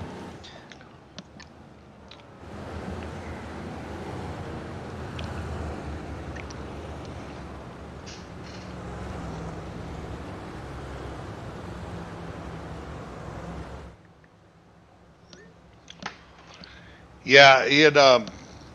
It's one of those things when the slider move. You just gotta be a little bit more aware of where you're at. Make sure you cleared the guy. Yeah, and that's what happens when you're not, and that's why it's so important. That's like I said, tough break for Zach, but we got about 4 laps to go here to settle this here, and the lights are out on the Steve King pace truck, and they're off again. Blake Chapman with a nice start. Oh, Shreve's got a nice start back there in third. He's going to try and hook the bottom, see if he can do anything with Fry. You got like a nice run down the backstretch to stay even with him.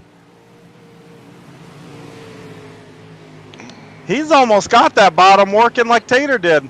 Now Fry, after a couple laps, builds that momentum, and you can see that bottom is just not going to work other than the first lap or two, maybe. Yep, it's run it first 1 or 2 laps and then pop back up top. It's the best thing you can do there.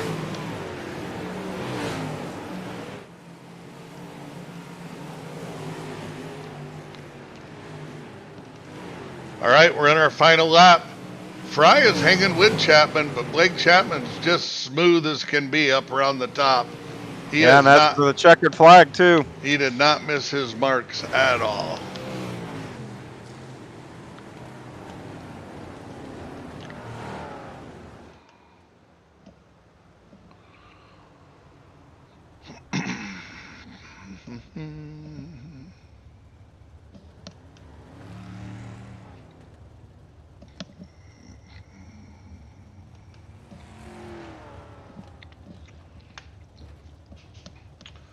Well, while we're waiting for some of the boys to make it up here to the top row to chat with you, John, quick rundown. We got Blake Chapman, followed by Kevin Fry, Randy Shreves, Andy Patton, Nathan Aldrich, and Pat Boyce.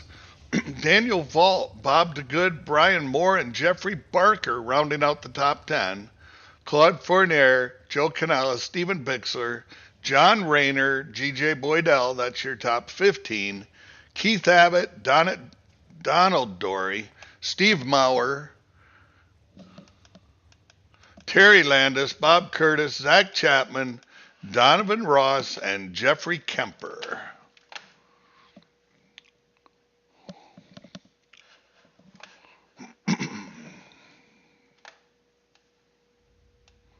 There you go, John. There's Randy. Randy Shreves, this John. You got a copy? Yeah, I got you, John. Well, buddy, kind of eventful race there for you. You're able to kind of move up a little bit and almost got up to second there at one point. You had that bottom. You were one of the first guys to go down there. What was it lacking to be competitive, more competitive with the top? It just really wasn't wide enough for me to get a good consistent run down there on the bottom. Like there on the restart, it would work pretty good, but yeah, I think the top was pretty much where it was at. It's just this track is just hard to pass at, and with the track being so far gone, it's kind of just follow the leader, and I just wanted to try something different down there at the bottom, but yeah, gave it all I could, and happy with third. You had to try something, man. If you just follow guys, that's just destined where you're going to finish. That's not fun. So, man, my hat's off to you for trying. Once you were on top there, I had a pretty good view over in 3 and 4 there, and guys are right on the wall. There wasn't. Could you feel any kind of cushion down there, or was it completely gone by the end of that? Up at the top. Yeah. Yeah, it was pretty much gone. Like you couldn't really see the line. You kind of just had to guess where it was at. I don't know. That's about the best way I can explain it, because you couldn't really see where the slickness was. It was just so dark up there. But there is a little patch, but it's kind of invisible. Yeah, I trust me. I know exactly what you mean here after taking a few laps here, and it is very, very tough to describe. But hey, good run tonight, bringing it home third place. That's a good points night. Anybody you want to give a shout out to? Yeah, for sure. Definitely want to thank my team, LGR Motorsports, Alex Bergeron at ABR Setup Shop, Coulter West at Redline Race Designs for always giving me an awesome paint, One Wish Foundation, Wraps and Stitches, KSB Builders, Finish Line Repair, CD Cinematography, Coast to Coast for putting on this league, and everybody for the broadcast and everybody for watching. Well, congratulations again, Randy, and thank you very much for coming out tonight. That is Randy Shreves, our second place finisher in the 305 sprints here tonight. Now we've caught up with the second place finisher, Kevin Fry. Kevin, this is John. You got a copy? Yes, sir. Got a copy.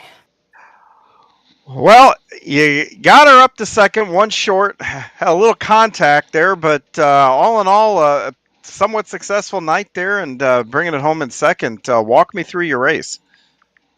Yeah, man, I feel so bad for hitting Zach on that deal, man. I thought I had enough room to do that, and the car got away from me, and I had to chase it. So, man, I hate it for Zach because both of us were running good, chasing down the leader, and God dang, I can't believe I did that. But it just sucks to do that and race hard and and do that crap. But I mean, it's fun. It was fun. The 305s, you're not enough horsepower to do anything, but still fun on a slick racetrack. And hopefully, we put on a good show for you guys in the broadcast. Hopefully.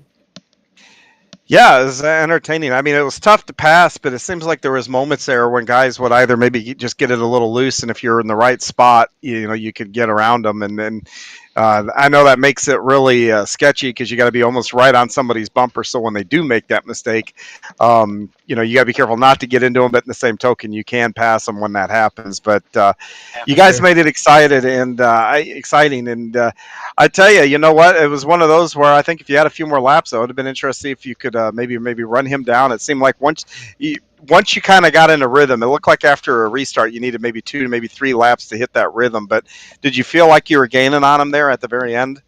Yeah, I felt like I was gaining on him each lap. Like you said, it just takes getting your timing down on the top, especially being dark as it is, and the track being so dark on the top. It's hard to judge the cushion, but once you get up there and figure it out a couple laps, you can go in there and bang it off the cushion, and hopefully that it rips and gets off the top. So. Well, like I said, good night, good points night here. Nice haul of points here, finishing second. Anybody you want to give a shout out to? Yeah, my team, the Firm Motorsports, Apex Auto Glass and Tinning. Can't thank my wrap guys enough. 2-1 iRacing Designs for the good wraps that we do and provide for everybody out there. If you need a wrap, obviously, come check us out. I do it for fun, do it for RC cars too as well. So just check us out and see what we can do for you.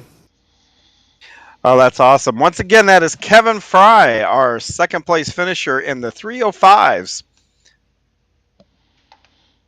And now we've caught up with tonight's winner, Blake Chapman. Blake, this is John. You got a copy? Yep, I got you. Well, man, you got up to the front for another one there. Walk me through your race, and were you worried at any point in time? You kind of dominated once you got up there. Yeah, starting fourth is really ideal starting spot, especially on a track like this where it's going to be one lane around the top pretty much. So there was a moment in there that scared me. Terry Lannis got a little loose coming off of 2. I think he got into the wall, but he was apologizing to me. He almost took me out there, and he put it in the stands, which is it's pretty tough to do at this track. So that's a pretty cool accomplishment for him, I guess. But other than that, once I got up front, all the cautions were coming out, which, I was catching lap traffic 5 laps after a restart. So maybe those cautions weren't so bad after all. Well, man, you had them once again. You're running for points in this too, aren't you, this season? Yeah, I plan to. Yeah, so that's a good points night. You are, I believe, if I'm correct, our defending champion here in the 305s too, also, correct? That is correct, yes. Yeah, so we'll be looking for you to see if you can defend that title here. Anybody you'd like to give a shout out on a great race win here tonight? Yeah, all the guys down at the Can-Am Racing Team and Krite Sim Racing. Gotta give a shout out to Galen's Popcorn. If you head over there, use code CART at checkout, you get 15% off. I got Cheddar Trio at my house right now. That's one of my favorite bags. They got lots of good flavors. Go check them out at galensgourmetpopcorn.com. Don't forget to use the code CART. I gotta thank my parents and grandparents, everybody who watches and supports, and I gotta thank you guys for putting this on. Well, thank you very much. That, once again, is congratulations again, Blake. But that's Blake Chapman, our race winner in the 305s. Thank you. All right. Well, that was a good race there, John. We're going to pull away here for a minute, and we're going to switch over production teams and get us to the 360 sprints. So we'll be right back in just a couple moments.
In our industry. The lifetime parts and labor warranty is pretty awesome. Basically, all the parts are covered, the labor and everything. When we say lifetime, we mean lifetime, and it's supported with money-back guarantees. And with that, you're getting all qualified technicians that are going to ensure that this job is done perfectly and operates perfectly throughout the life of the unit.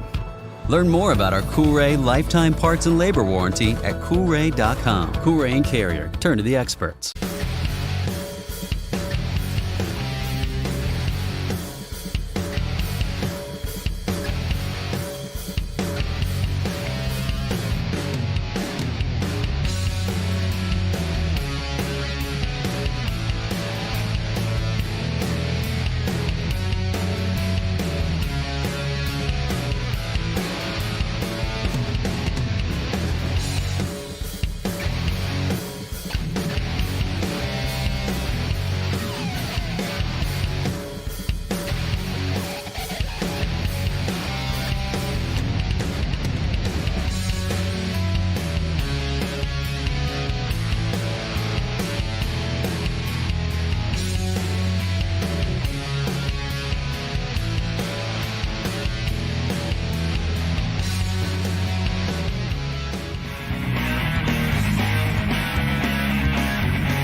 Welcome back, race fans. Here we are at Hometown Heroes. We got the 360 sprints out on the track tonight. Gonna be an exciting deal. We got my buddy, the bleacher bum, John Hines, out on the track. John, what's it look like out there? Yeah, don't tell anybody, but I think I stole a race car. I mean, it was just sitting there with a helmet there. I felt like, hey, I'll drive it.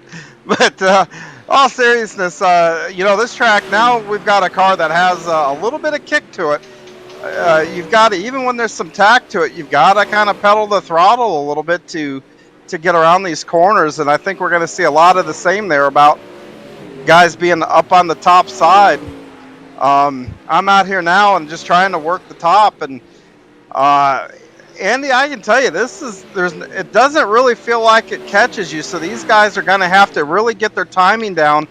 And what that's going to do, you heard guys last time talk about, it's hard to see where the line is and it's hard to feel where the line is. So what you do is on this back straightaway, you get an idea of where you lift and to where you roll the corner through here and then pick the throttle back up and know you can make the corner.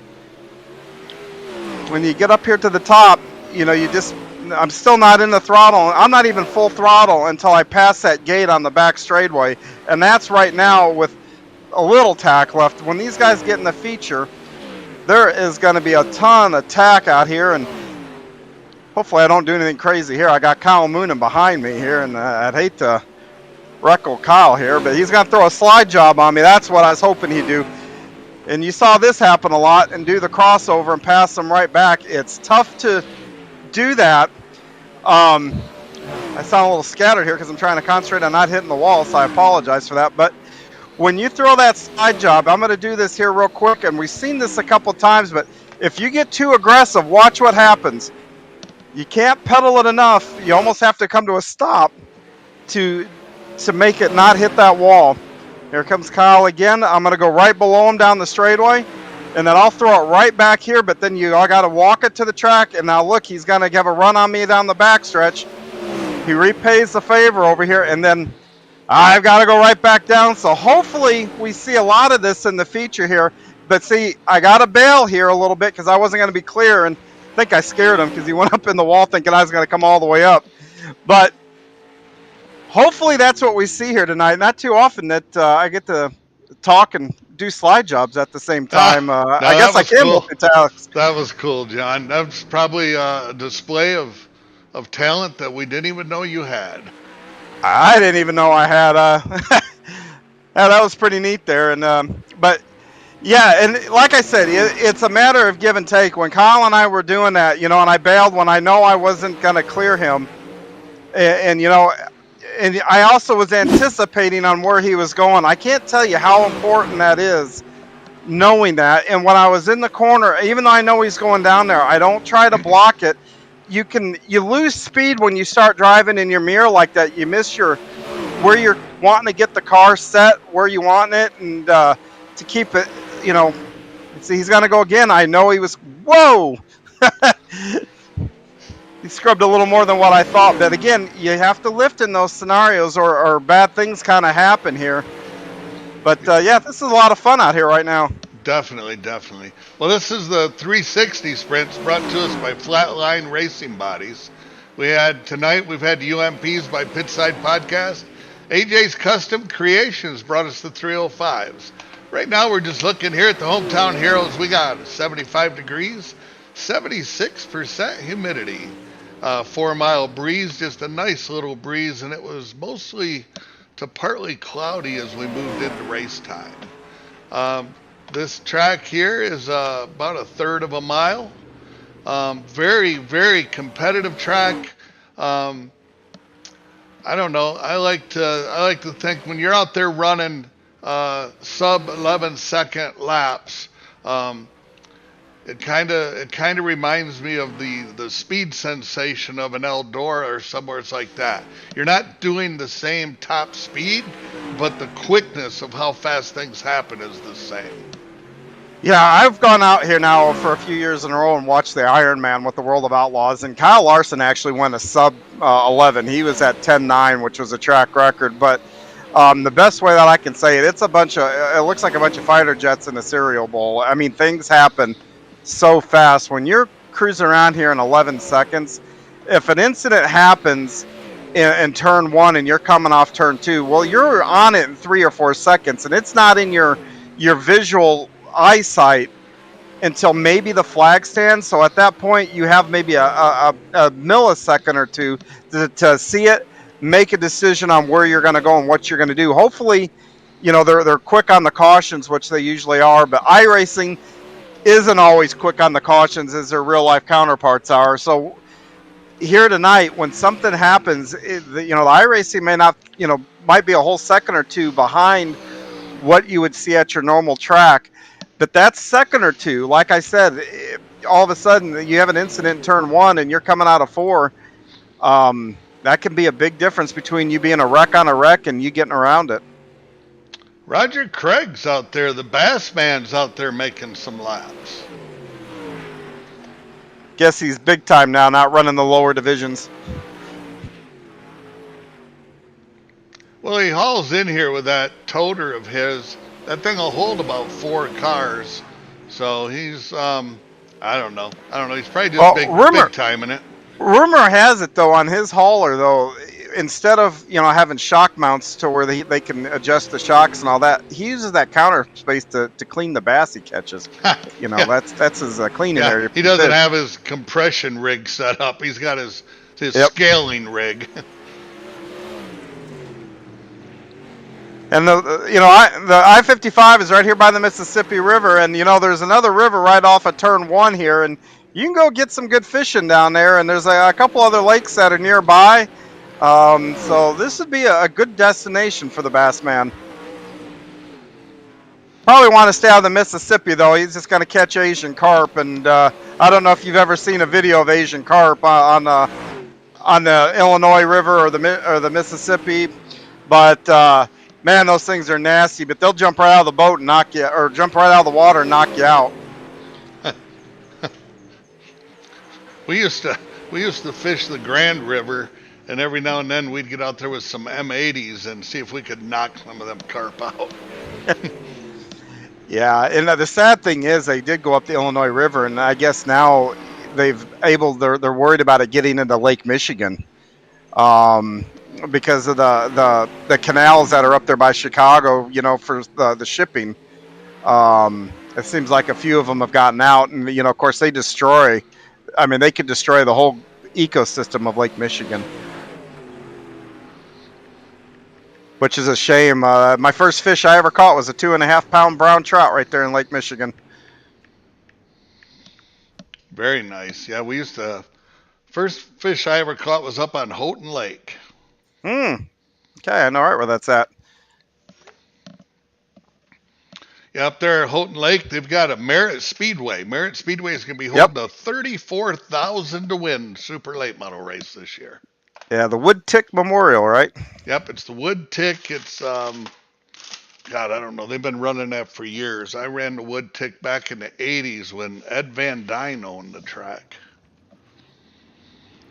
Oh wow! Never made it up there to run that, but little quarter mile. Legendary. I've run at Merritt, but I've never run the Wood Tick there, and that's a legendary race. And yeah, that's gonna be a big deal though. 35. I mean, that's one of those things you were talking about earlier with the purses now at your tracks and whatnot, and some of these races, it's incredible. I remember when that Wood Tick would pay $5-6 grand to win, and oh god, it started out a couple $1,000s, and yeah, when it got to be 5 or 6, that was. And it was, it was a 4-day event. Yeah, and that's a thing that we could sit and debate about all day too, about the local tracks. Because the problem with these touring series, well, those payouts have gotten bigger, but you know what? These guys at the local tracks are running for the same purses as they were in 1995, and that's a problem that really should be addressed.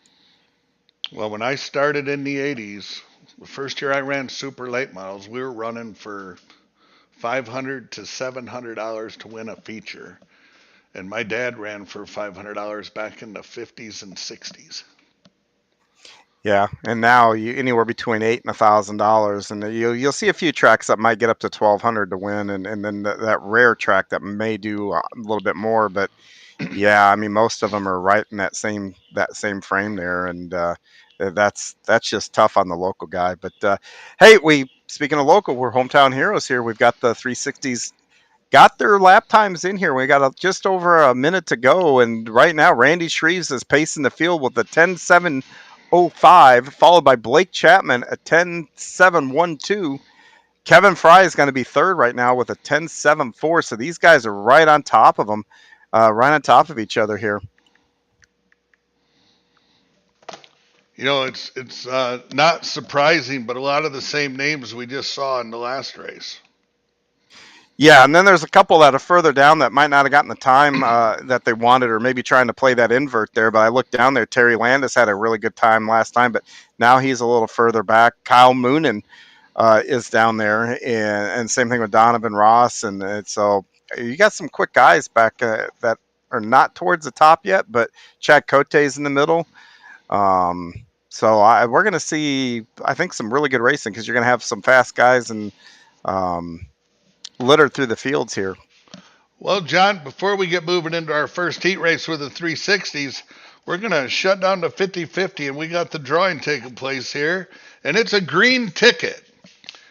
And the green ticket, and it's going to be 745-639. 745-639. That's a green ticket. If you've got it, bring it on down here to the Bleacher Bums, and we've got your $818. Which I'll gladly trade you for a beer. Well, that's quite an offer you just made there. I'd have to consider. Hey, I like my beer. Anyway, here we go. Light heat one.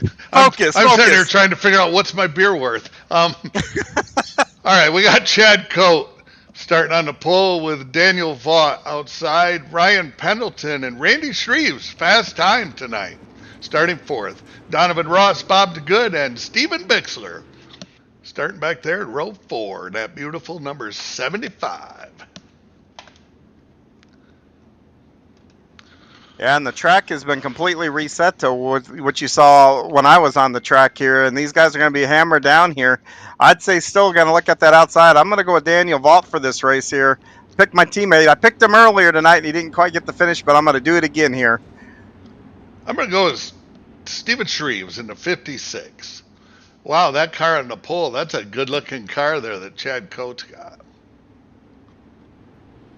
Yeah, Cote always has a nice ride and whatnot. But here we go, Andy. The lights are out of the Steve King pace truck, and we're about to turn them loose.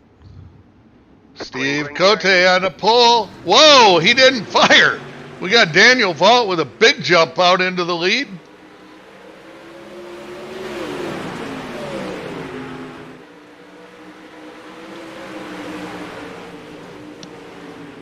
Pendleton and Shreves are running right up on Cote. They're kind of holding them up. They're they're battling tough there. Easily going to go 3 wide this time by, if I'm not mistaken. Maybe not. Yeah, and this last update that iRacing had, they moved where the green flags used to come out, and they've done this to every track I've been to so far. That green does not fly until you're almost at the flag stand. And I think that might have caught Chad out a little bit. Shreves with a nice run around the top. See if he can make up some ground on our leader.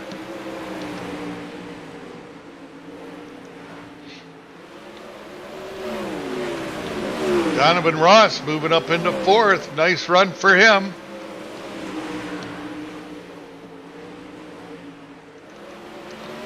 Two to go.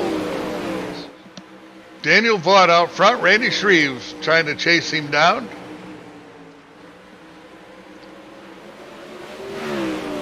It's pretty funny, John. We got about a second difference between our 3 classes tonight. The 305s were a second faster than the UMPs, and these are a second faster than the 305s.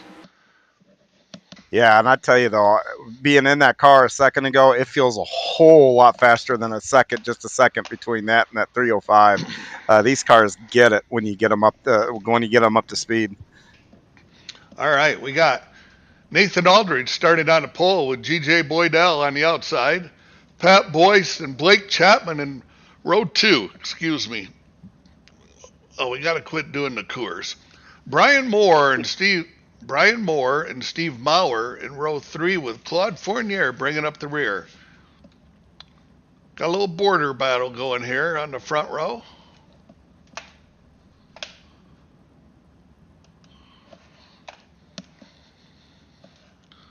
And now, we have Blake Chapman in here starting 4th, and he just a few minutes ago was able to bring home the 305 trophy.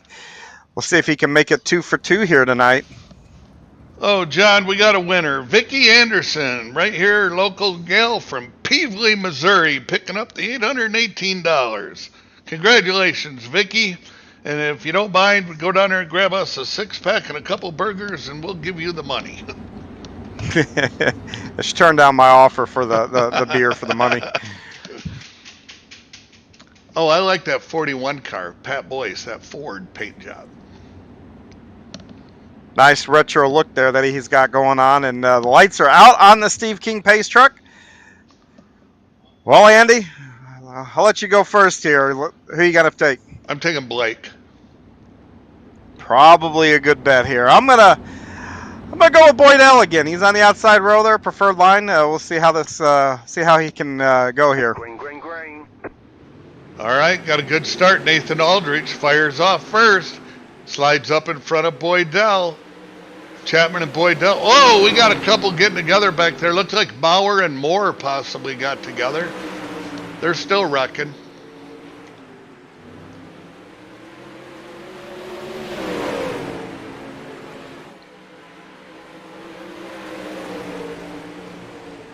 Yeah, we saw Moore have trouble in his heat race, ironically, in the last 305, the last division, too. Nathan Aldrich is running. Oh, Blake's going to try getting underneath Boydell. They're going to go. Oh, got into him a little bit. Yeah, Blake's going to have to gather it back up. He's only going to have a couple laps here to reel him back in. I don't know if that's enough time. Boydell bounced it off the wall. Yeah, put that right rear in the wall. Looks like Nate's going to, if he can just kind of hang on to it here, I think he's going to be able to clear this. Got 2 to go here at the line. He's got a nice lead. He's about a half second in front of Boydell. Boydell and Chapman are battling now.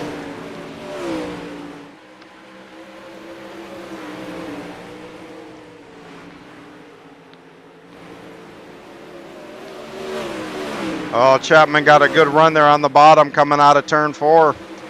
But Boydell's going to hang on to it. Good race. Very good race. Blake was being smart. Blake's a good enough runner. He knows it doesn't do him any good to go to the back of that heat race. Yeah, that's good to see a little bit of patience out of him.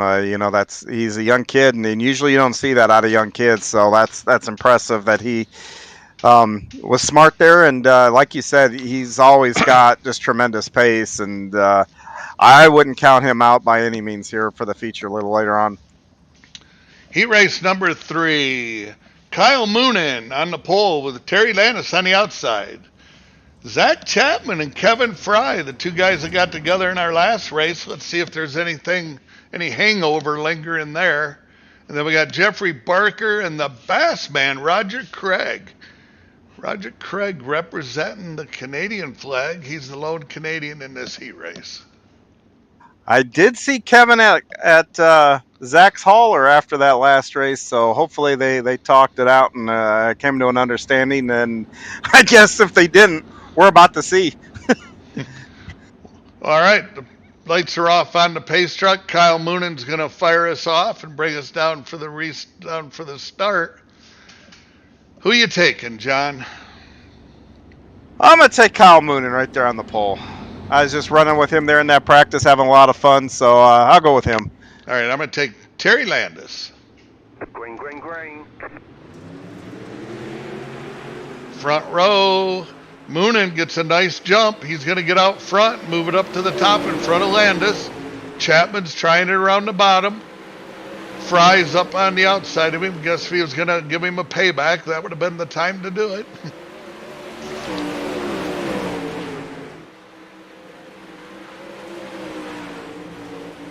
Moonin looks like he's on a rail, John. Yeah, he does. And you got Roger Craig kind of get into the wall a little bit, but Kyle Moonin is one of the best in this league. And then, you know, once he gets a lead somewhere, this is a guy that doesn't make a lot of mistakes. And running with him a little bit earlier and behind him and whatnot, and the guy's just smooth, you know. So, but Landis is holding on here. We've got a nice run here for second.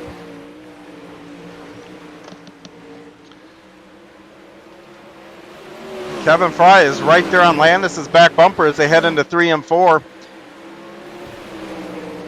What happened to Moonin?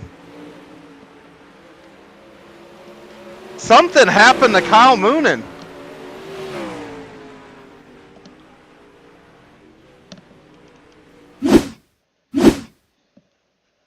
I'm wondering if he had some kind of equipment failure there.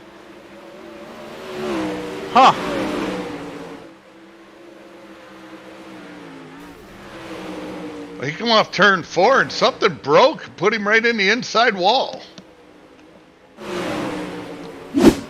He hasn't exited, so I don't know if his steering went out or what that was, but well, one man's misfortune is another man's gain. There is Terry there in Heat 3 there, Terry Landis brings home a win, and followed by Zach Chapman, Jeff Barker. Believe it or not, Moonin held on for 4th, being 2 laps down, and still made the A main. That's funny. All right, you want to go with our starting lineup, John, for the consolation race? Sure. Here we go, the B main. On the pole is going to be Chad Cote. Next to him will be Steve Maurer. Our second row tonight is going to be Kevin Fry and Bob DeGood. Starting in our third row is going to be Claude Fournier and Bassman Roger Craig. And in the back row is going to be Steven Bixler and Brian Moore Sr. Looks like 8 are going to start. 8 are going to go to the main event, so everybody is going to get a chance to race here. Oh, and I just got word from the pits that Kyle Moonin, his screen went black. That old dreaded black screen. I've had my Oculus freeze up, everything else, so that's a tough break for Kevin. But like I said, he's still qualified for the main event. That'll be fun watching him come from the back. Come up through the field. Could be yeah, more well, entertaining. He and Blake Chapman are both going to be a little bit in the back here a little bit later on as they're getting ready to go green here on the B. Green flag, green flag. All right, and there they go. Cote with a better start that time than what he had in the heat race. He is. Yeah, looks like Blake is going to start 8th in that feature and Kyle 12th, so that'll be those will be the ones to watch here to see if they can make their way through. But we got business to settle before that, though. Kevin Fry got in the back of Maurer there a little bit. Bob DeGood's going to put a slide job on Fry. Fry's going to try to come back underneath him. He pulls a slide job on them. Let's see if we can get into some of this action here. Bob DeGood slides him back. Here comes Fry underneath. I think Kevin's being a little more cautious after that last race. Oh, DeGood just fenced it, and bye-bye. Out of the park he goes. Whoa, and there goes Fry. Fry got clipped and into the inside fence. Here comes our leader. That was weird, but DeGood was like blinked out, and Fry hit him. Very odd.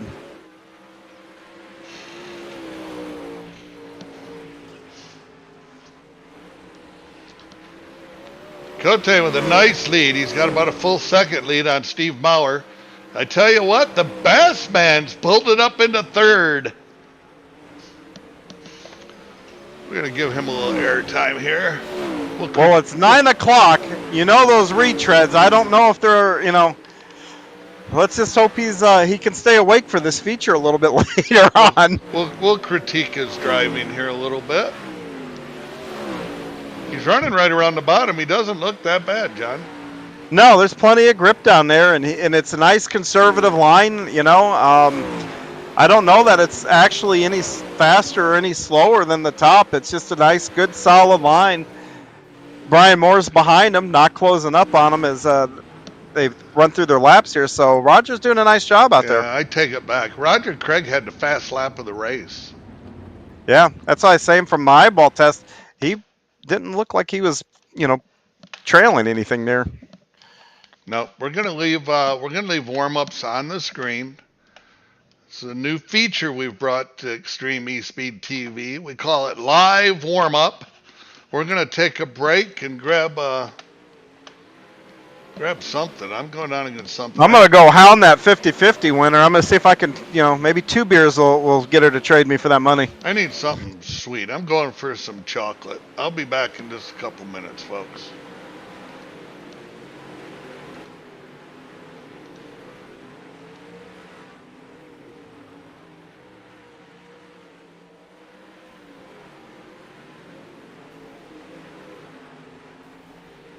Oh, thanks.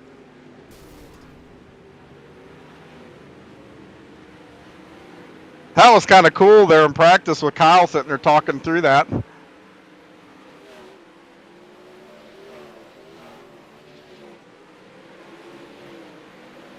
I don't know how we were doing it, and I wasn't wrecking them. We weren't doing that slow. We were at speed doing that crap. I have my button push, and I'm trying to talk, and man, that's fucking hard.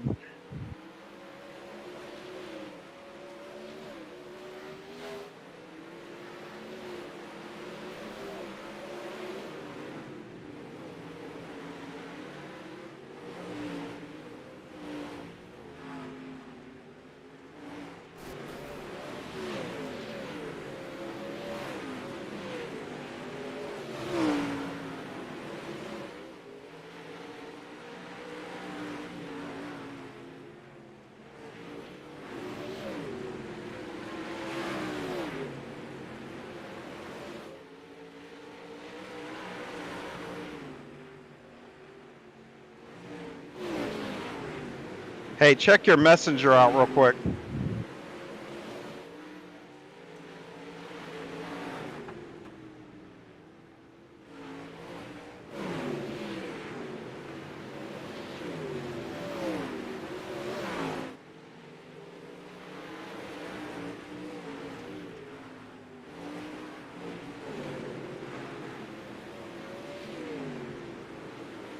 So I take it you approve?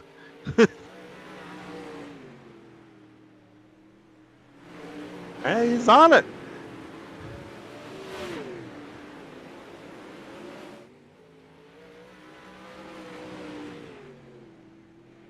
I'm for it.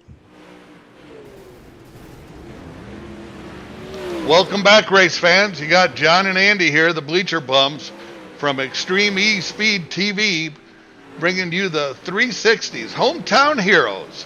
We're here at Peabody, Missouri, the I-55 Speedway.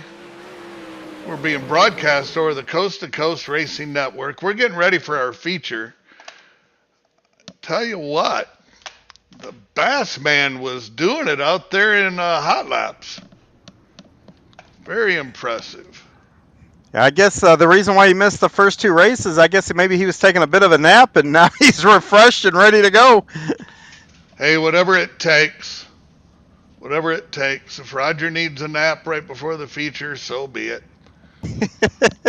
All right, here's our starting lineup for the 360 feature tonight. We got Daniel Vaught on the pole with Nathan Aldrich on his outside.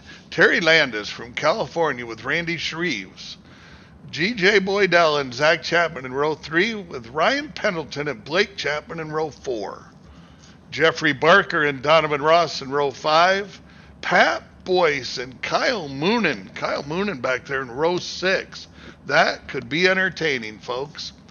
Chad Cote and Stephen Bauer in row 7.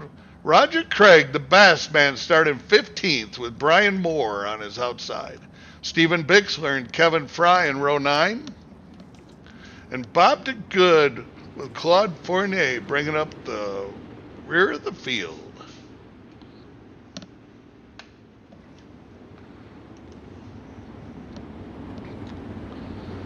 Oh, I don't know. This is going to be exciting. Do you think anybody's going to be able to do anything on the bottom, or these cars just got too much horsepower?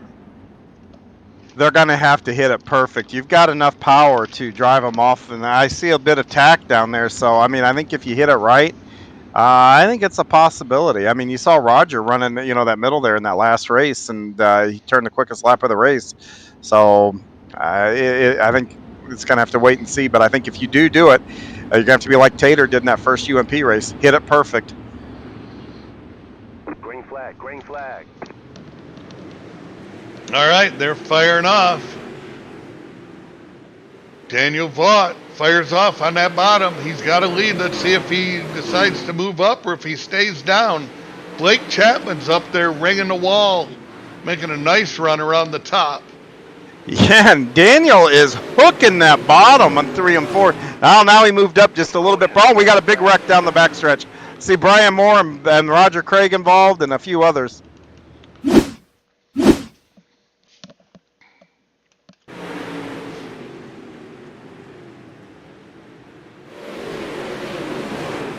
Oh, Brian Moore just got the.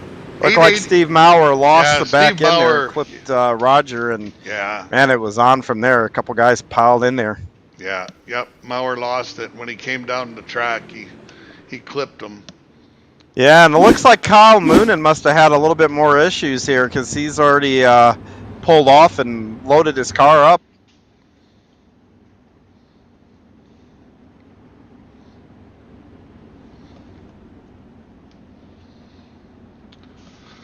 All right, I tell you what, I was pretty,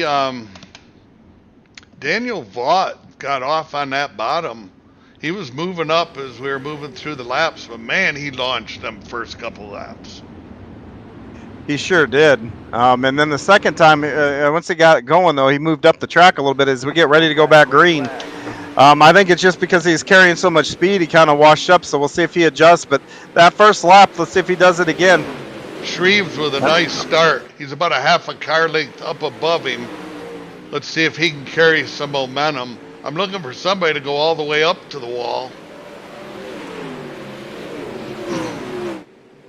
Yeah, these guys are cooking. And then you look right behind him. Landis is all the way on the bottom, and he's pulling Greg Boydell up through the pack with him.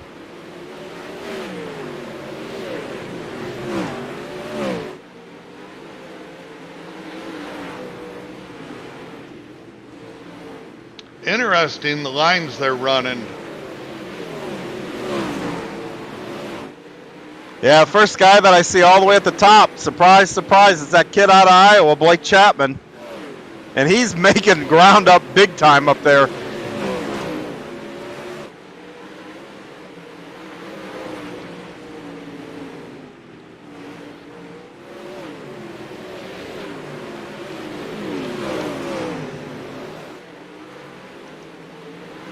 Daniel Vaught continues to lead, and Rogers in front of him a little bit. Caused him to check up. That's going to bring Randy Shreves right back into it.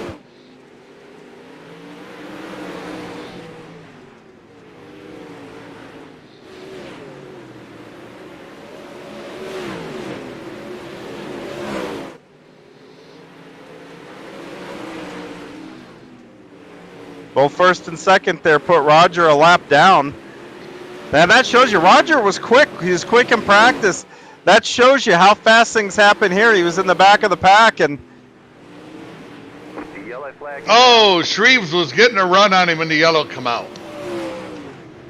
Yeah, Roger stopped on the front straightaway to get out of his car and brought that out there, and that's a tough break. I didn't see anything else happen.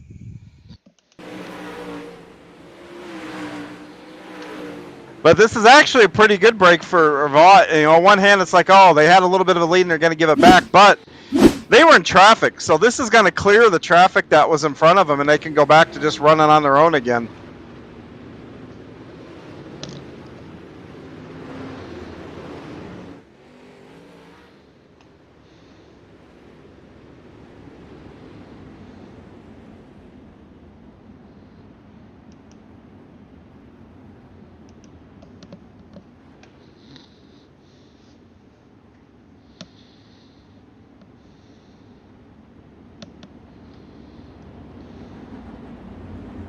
Here we go. We're going to line them up and get ready for green here again.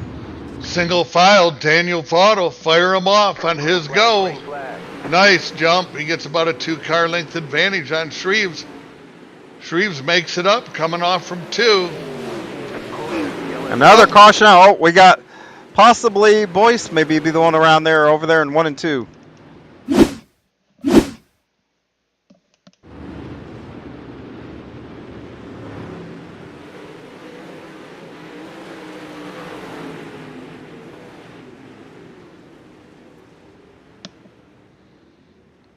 That was interesting. Yeah, he had a little help there getting around, and then he was going to make it around, and then all of a sudden drove right down and kind of couldn't get the angle to loop that car all the way around.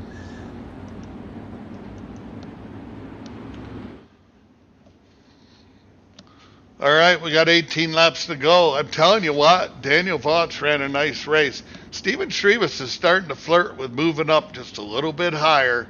He had Randy Shreves. Randy Shreves. He had a nice run on him. I think he was going to pass him for the lead that lap that yellow came out. Yeah, and don't look now, but Zach, Chapman's moved up to 3rd. He had a good run going until he had some misfortune in the last race. Well, he's following up right here as the pace truck pulls off, and they're green again.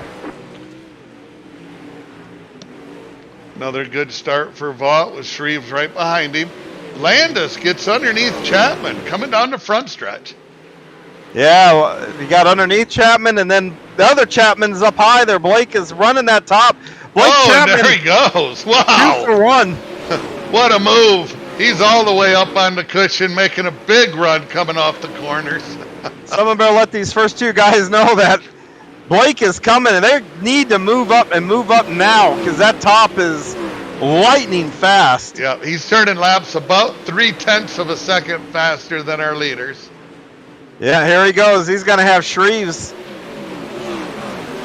Shreves moves up to the middle, but Chapman's going to be right on his bumper now as they go into 1. I think he's about there he goes. Another lap. He should get a good run at him. Hopefully Shreves sees him up there.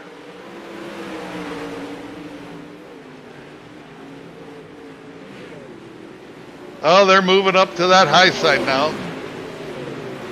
Yeah, it's not quite enough room for Blake to squeeze by, but Blake is clearly the fastest car on the track right now.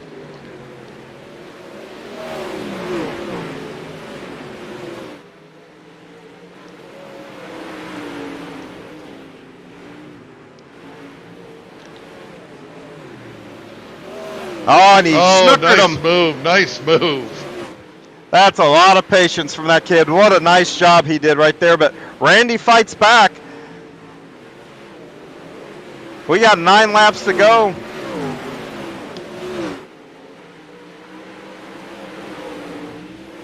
Looks like Blake solidly has 2nd now in his possession, but now Daniel's going to have an issue here. The guy that is right in front of him a lap down is running right where he wants to be. Daniel's going to have to adjust and move up the track. It takes a lap or 2 to get your rhythm up there, and that's going to allow Blake Chapman to just get right up on his bumper.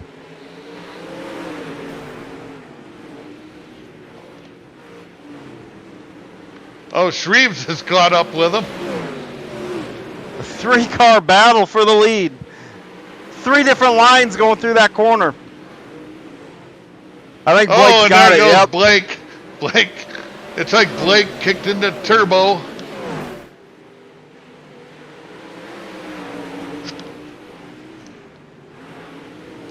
Man, that car just launches.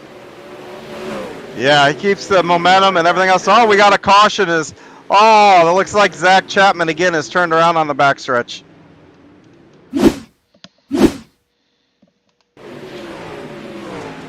Oh, I hate to see that. He had another good run going just a few laps ago. And take a look here, and you're not going to believe it's Kevin Fry that got him again. Well, Kevin got hit up the wall. Yep. It's just coincidence that he came down. That's all that is coincidence. But yeah, right Steve Maurer was in the, and Kevin went down the track to avoid Steve and right into Zach. Oh no! Sometimes you have those nights, right, where it just feels like you can't get away from each other. Well, we'll make sure we take Zach a cold one down there afterwards. I don't want to share. Well, you already did. I was going to give him one of yours. All right, Yeah, pace no, that's truck tough break bites for him. off on Stephen King. What do we got? We got Chapman, Vaught, Shreves, Landis, Ross, and Fry, your top 6. They'll fire off on Blake's go. Oh, Blake got a nice jump. Oh, nice jump. Plus, he's up top there. Landis got in the fence.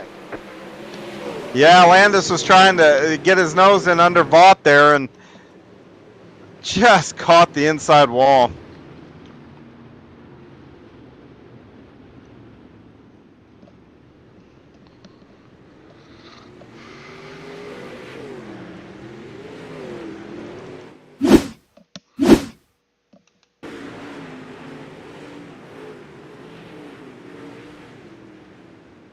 I'm surprised they threw a yellow for that. Yeah, seeing that he pulled into the pit there. All right, 2 to go. 2 to go. Blake Chapman looks like he's the man to beat. I'm telling you, that was impressive run he put together there.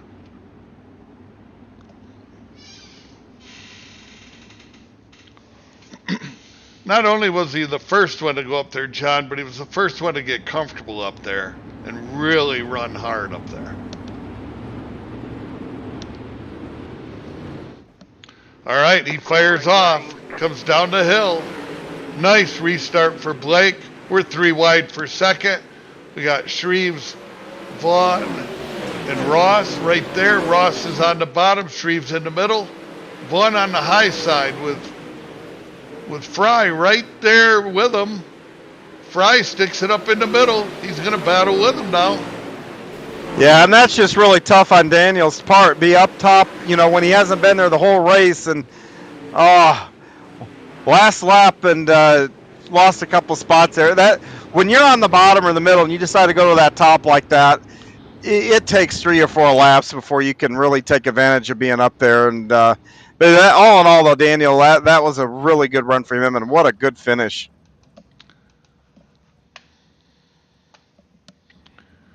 All right, our rundown, we got Blake Chapman and Randy Shreves, followed by Donovan Ross and Kevin Fry. Daniel Vaught and Ryan Pembleton, G.J. Boydell, Chad Cote, and Jeffrey Barker. Bob DeGood finishing 10th with Claude Fournier in 11th. Stephen Bixler, 12th. Pat Boyce and Terry Landis, 13th and 14th. Nathan Aldrich with Steve Maurer. Zach Chapman, 17th. Roger, the Bass Man, comes in 18th. I think that was the full lineup. Brian Moore and Kyle Moonen. Kyle Moonen didn't take the green. He was having trouble tonight. No, he took the green, but I think he quit right after a lap. I think it was. So okay. Yeah, he pulled in pretty early there. All right, here's Donovan, John. Donovan Ross, this is John up in the booth. You got a copy? Mr. Hine, how we doing, sir? I'm doing good. Man, I tell you what, that was a hell of a finish there with you guys up front there. And tell me, what was your thinking coming to that green there, knowing that probably was just going to be a green-white checkered there? Well, I kind of followed Blake up through there, and then I run out of incident points. So I was rolling in with 10x on that restart, and that's all I had to do is just go to the bottom and see if I could stick it down there one time. Well, it worked out for you there. Like I said, able to move up to third here. Those incident points, did you get those tapping the wall, or was it just other incidental stuff as you came through the pack? Well, actually, yeah, there's nobody to yell at me this time. No, just hitting the wall. That top is just razor thin. Yeah, that's why I was kind of curious. I ran the top, I forget, for something a while back, and I was right there on that incident point threshold too, for no other reason than tapping, I think, turn 4, I think, a dozen times. But hey, good run here tonight. You'll be able to bring it home third. Anybody you'd like to give a shout out to?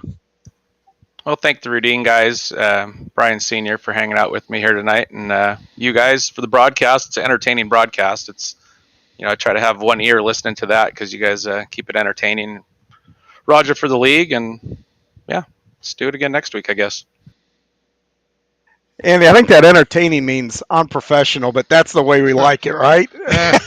No, you guys do a hell of a job up there. Like I said, it is fun. No, So we're laid back unlike anything else, so we're just poking fun at us a little bit here. But Donovan, hey, that was a good run here tonight, man. That was really entertaining for you to watch. It was good to see you up on the top of the board there on the podium there. Like I said, are you going to be running for points here?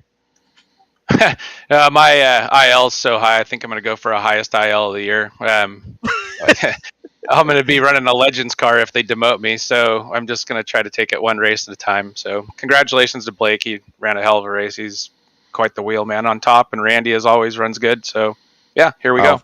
Fair enough, man. Hey, it was, like I said, good run here tonight. That is Donovan Ross, our 360 third place finisher tonight.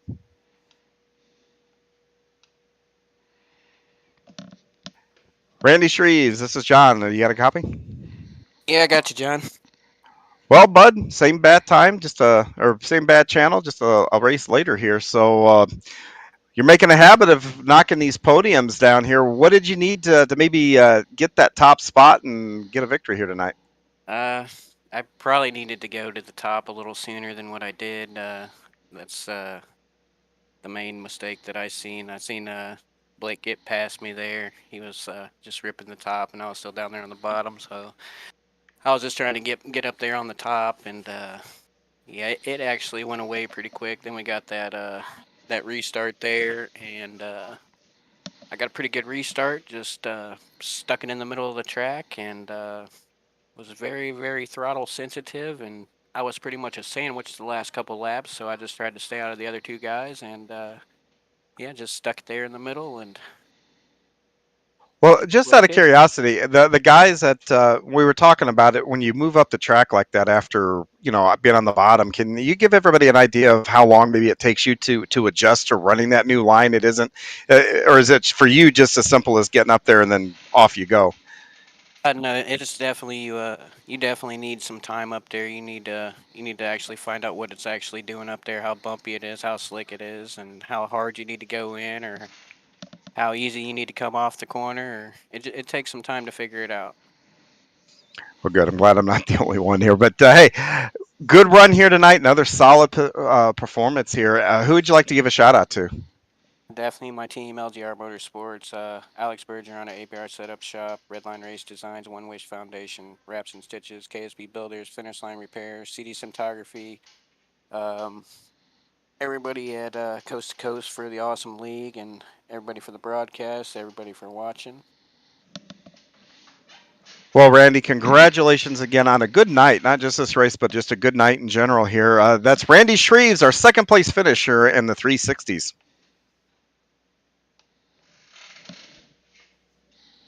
Well, Blake, this is John in the booth. You got a copy? Yep, I got you. Well, here we are again, making this habit here. It's a good habit to have. And we were keeping an eye on you, and you were the first guy to go up top and make that thing work up there. Walk me through what it was like just passing guys wholesale on the top side. Yeah, well, I started up there, so when I saw nobody else was running the top in front of me, then I just kind of stuck with it. And although that bottom and middle was a little bit quicker at the beginning, I was able to stick with them. I really couldn't gain on them, but I was just sticking with them. And then once that went away a little bit, I really got a rhythm going up top, and got up into the third, and then Randy bobbled it a little bit, 1 and 2. I was able to dive underneath of him and then throw the slider in the next corner. And to get around Vaught, he got to the wall on the front stretch, and I was able to take advantage of that. So I'll definitely take the win here tonight, John.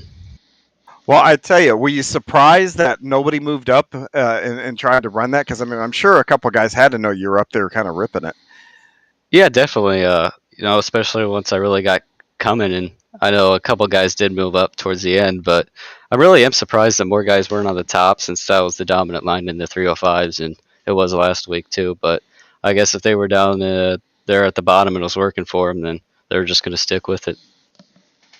Well, Bud, I tell you, another successful night here. A couple of wins. It's 2 for 2 for you here tonight. I guess next week we'll you're going to be going in as a favorite if you can come back out and run with us, which I suspect you are. So, anybody you'd like to give a shout out to? Yeah, of course, everybody down at the Can-Am Racing Team and Kreitz Sim Racing. Of course, Galen's Popcorn. Use code CART at checkout for 15% off. And I got to thank parents, grandparents, Steve Ixler, everybody who watches and supports me, and everybody that puts on this league, and you guys for broadcasting this for us. Well, once again, Blake, that was really cool to watch you come from the back. Well, not from the back, but from mid-pack and then take that win there. And congratulations. We'll see you next week. That is Blake Chapman, our winner for the 360 division here tonight on the Hometown Heroes. Thanks, John. Yep. Well, John, there's another night of Hometown Heroes. Just a great night all the way around. We had some good racing. Didn't have a lot of crazy incidents. Had a couple, but nothing real crazy. No, and you know the best part here, Andy? I'm looking at the time here, and it's 8:30 here in Missouri. We can go to Ballpark Village and continue this little party and watch a West Coast baseball game and hang out a little bit. Absolutely. Hey, I want to give a shout out to some of our great sponsors here on Coast to Coast Racing Network. We got Cool Ray Heating and Cooling that brought us our victory lane tonight. We got the Battle Beaver Gaming Hard Charger Award. The Land of Legends TV. They sponsor our restarts. And the Crank It Up is sponsored by Dylan Westbrook Racing. Super Dirt Series sponsors our starting lineups. And the Coast to Coast Speed Job sponsors the Driver of the Week. The Oswego Speedway, Flatline Racing Bodies, Gambler Motorsports, Chip Banger Racing, 21 Designs, and Magnum Race Designs bring us our heat races. And then we have the Coast to Coast Racing School and the Stephen King Foundation Pace Truck. I just can't go without giving all of our sponsors a shout out. Tell them how much we love and appreciate them. Wouldn't have this league or the broadcast, John, without them. And it's just really nice to see all the support we get for a wonderful league here at Coast to Coast. Yeah, without those guys, we would not be able to have as much fun as what we do through the week, and it really supports the whole community as a whole here. Those guys have all stepped up, and Andy, the cool thing is they not only do it for our regular season, but we do have a charity event coming up, and then they all come back and they chip into that too.